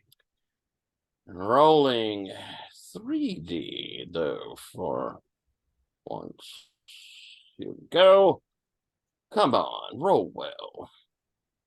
That's a 9. That is a 9. So there is a montage over the next. Hang on, before we move on. Marley, you feel like, oh, you don't have a bond with me. Never mind. I don't have a bond. Otherwise, I would be jumping on that. All right, so a 9. I think that over the next few hours, we see you two moving around, giving out names, giving out places to contact, telling that there's a storm coming, there's a threat coming. This person, you're going to be targeted, and convincing them, they believe you because of Marley's connection with them and because of your words. And I think that you will do that. And this is going through unpleasant, dirty buildings and going down into sub-levels and finding people, and finding people who do mention that they have, that they've had some sights, they've had some visions, that kind of thing. And I think it's an exhausting couple of hours. And I think at the end of it, Marley, you will get a phone call from Azalea. I will answer it. Yeah. And you will hear Demise. Hey, Azalea gave me your number.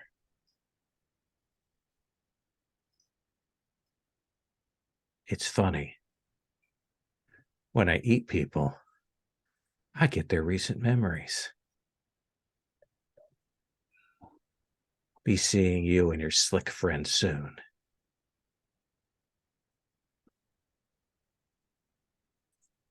And that's where we're going to stop here.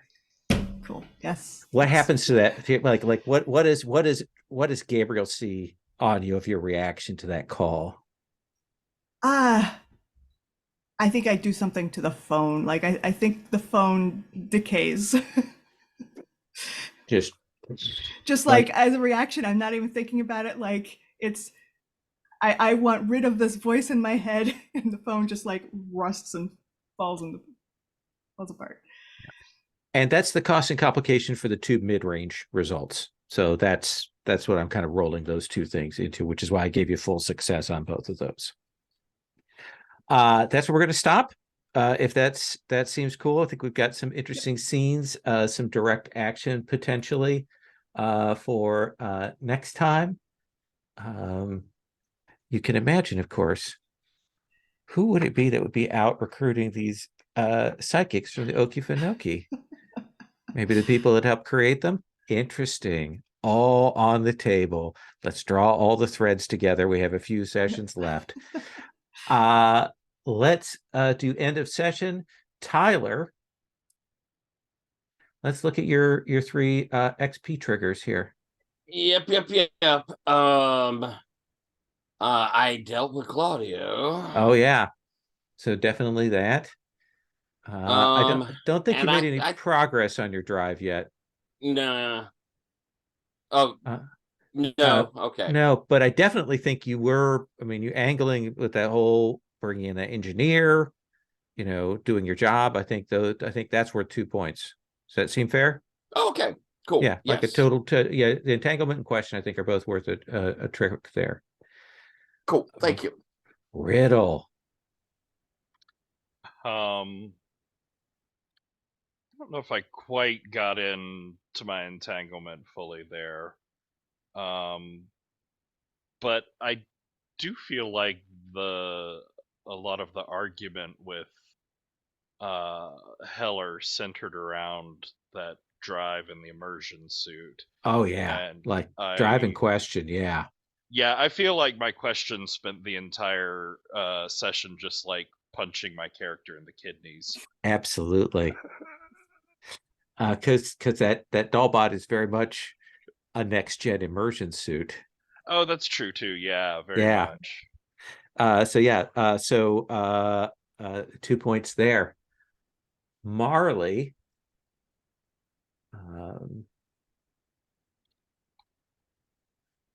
I think we hit at least 2 of those, right? You are muted. I mean, mostly I spent the time dealing with the consequences of my entanglement drive. Oh yeah. I think definitely 2 points there. Nicely done. Heller, what about you? I feel like I spent my time punching myself in the face over all of my questions too. Yeah. So let's see here. You feel like 2 or 3? I think 2 is good. Okay. Yeah. So that seems fair. I did add, I'm trying some experiment. I did add for risk and assess like what an advanced version, if you want to, like, because you can take that as one of your things, what advanced version might look like. So that I'm going to play with those to see, because I want them to not just be, oh, you get another thing, but you get another thing and maybe some new options along with it, with the idea that leaning into that kind of represents a direction for your character. Mm-hmm. I would like to do quick stars and wishes, if you all don't mind. Ethan, can I start with you? Yeah. So like the whole argument between Riddle and Heller was awesome, and you really just summed up both characters, so well. It's like, oh, this is what Heller is about. This is what Riddle is about, and this is why those things are very different. So I really enjoyed that whole conversation. Yeah, it would be a really dramatic set piece of the series. Like it would be, it's Yes. the as you say, it's the moment of the thesis of both characters. Yeah, that was a great moment. Anything else? Any wishes? I mean, I feel like anything that I'm wishing for is just like following the threads that we already have, which doesn't really need to be a wish. Okay. Sherry. I loved Patrick putting me into that mode where we had to hash those things out. That was awesome. And it was a super good combo. And I particularly liked just that ability that Riddle going in and knocking people out of the web there and then not caring about them and all of that stuff was just the perfect moment for, like, you know, it was like the set piece that I needed to be in order to launch into all of that. It was so good. It was just perfect. And I really liked Tyler's Gabriel's laugh at the 6 credits and just how completely it shut him down for any negotiations with Azalea. It was like one of those things. It was like he couldn't have been more kind and more helpful and more like, we need, trying to work around to coming out, we're going to help you and these other people, and then that money comes up and it goes whoop and the door goes down. It was really good. I was like, wow. If she was worth 6 cred, I'd kill her myself. Yep, it was awesome. And Little Okefenokee is, I'm so glad we're getting to see it more and kind of like what it's like. I think again that was a good like go between, essentially the city as it is, which is a swamp of its own kind, and the thing, and there's a real weird sort of water theme to this episode. So I see it as being like one of those where it's just downpours everywhere. It's, I don't know, it was really good. It was a session that I could see it. I was like good visuals up in my head for it. So very much enjoyed it, and thank you all. And Lil, you were great at doing the set piece to get it all in place. So Roxo showed up at just the moment. Any wishes? Let's see here. Yeah, I kind of think I sort of wanna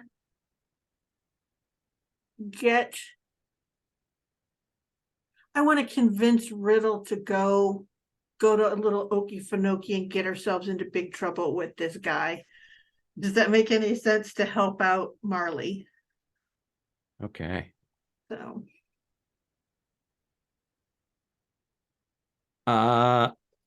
Gabriel.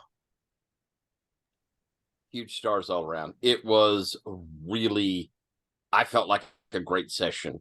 Coming back in after a little break, we hopped in strong. Lowell, you set up really good things, kind of let us play our rope out, which was nice. I will echo Riddle and Heller scene was amazing because both of them were very sincere. And we as players have our views. We have a GM that sort of adjudicates things. We saw the sin of Riddle of doubt, and we saw the sin of Heller of certainty. They both could be wrong. And I think that is really neat. Because it wasn't fully binary, but it wasn't either or area there. Heller may be wrong, but he is so certain. And Riddle is so riddled with doubt. And it was just a beautiful moment there. And it laid out so much of what our team dynamic is. It was just, it was gorgeous. I loved going off with Marley to see their people, to be amongst them, even as being kind of an alien there. I liked being a part of it. And the comment of, well, now that I think of it, maybe he is kind of a sugar daddy. But it was very funny. This felt like it was character build, but at the same time, it really progressed story, a lot of story, and so it was just great. It was a really solid session. Wishes, I want to kill that asshole. He is absolutely terrible. I want us all to get together. I want to help those that want to run, and I want to arm those that want to fight, and I want us to kill that serial killer asshole. Okay. His time has come. Absolutely. I'm with you 100% on that. He is a villain who has earned his comeuppance. Mm-hmm. Last but not least, Patrick. So many stars to Sherry for being with me in both of those scenes. I personally, Patrick, am not very good at confrontation. It brings up like all the bad parts in my brain and in my past, and the fact that like this didn't, that like I feel so much more than safe enough with you, Sherry, to engage in that and to like let myself go into some of those emotions and not be afraid that you're gonna take it personally in the wrong way. Was just it was very freeing. And I really I loved all the like hard places that those scenes went. And Lowell, in the middle of that your move when I completely failed on that kick, and you just turned it into this like explosion moment, was a great catalyst in my mind to change from the like spiked out in fear to switching over to mad. Like that was a great break in my mind that helped me center on it.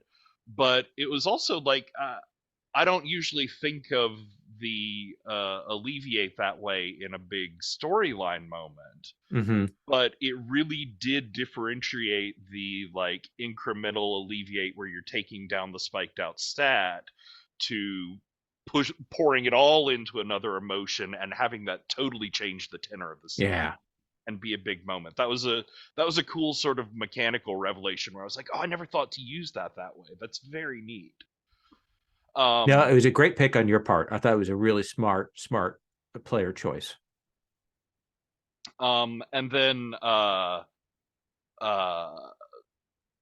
Tyler and Ethan, just the whole like wandering through little Okefenokee, like we said, was great. I loved your interview with what's her name and like how hard it turned. But also like that the vibe of that whole storyline and your scene there and that like call at the end, it all feels very dangerous and scary in a way that things have not felt in other storylines. You know, the Veil and a lot of our like scary or dangerous scenes have leaned towards the like action thriller mode, and this like dark mirror serial killer thing is very like scary and upsetting in a neat way. Wishes, I'm curious to follow Sherry down the rabbit hole of interfering with the serial killer storyline. But also, like, if we're gonna go for embodying revision in this dollbot, like, I definitely want Marley there and as a part of it, because like, Patrick, personally, I don't want it to just be a matter of transition of just like moving revision from one database to another. I'd like it to be like an active translation, an evolution, where multiple different people's input makes this totally new thing. And that is one of the things that we talked about earlier, thematics, is that those cyber brains aren't containers. They are translators. And this may actually be this may be a demonstration of why you couldn't put Heller in there, because they wouldn't be Heller anymore, because it does reconfigure people and create these new personas in there. So there's a really interesting set of things. So I think that's a great idea. So we can see what is emergent, and that kind of emergent self is something you talked about in Wishes last time. So we'll definitely get everybody together for that moment. Cool. All right, I'm going to stop the recording.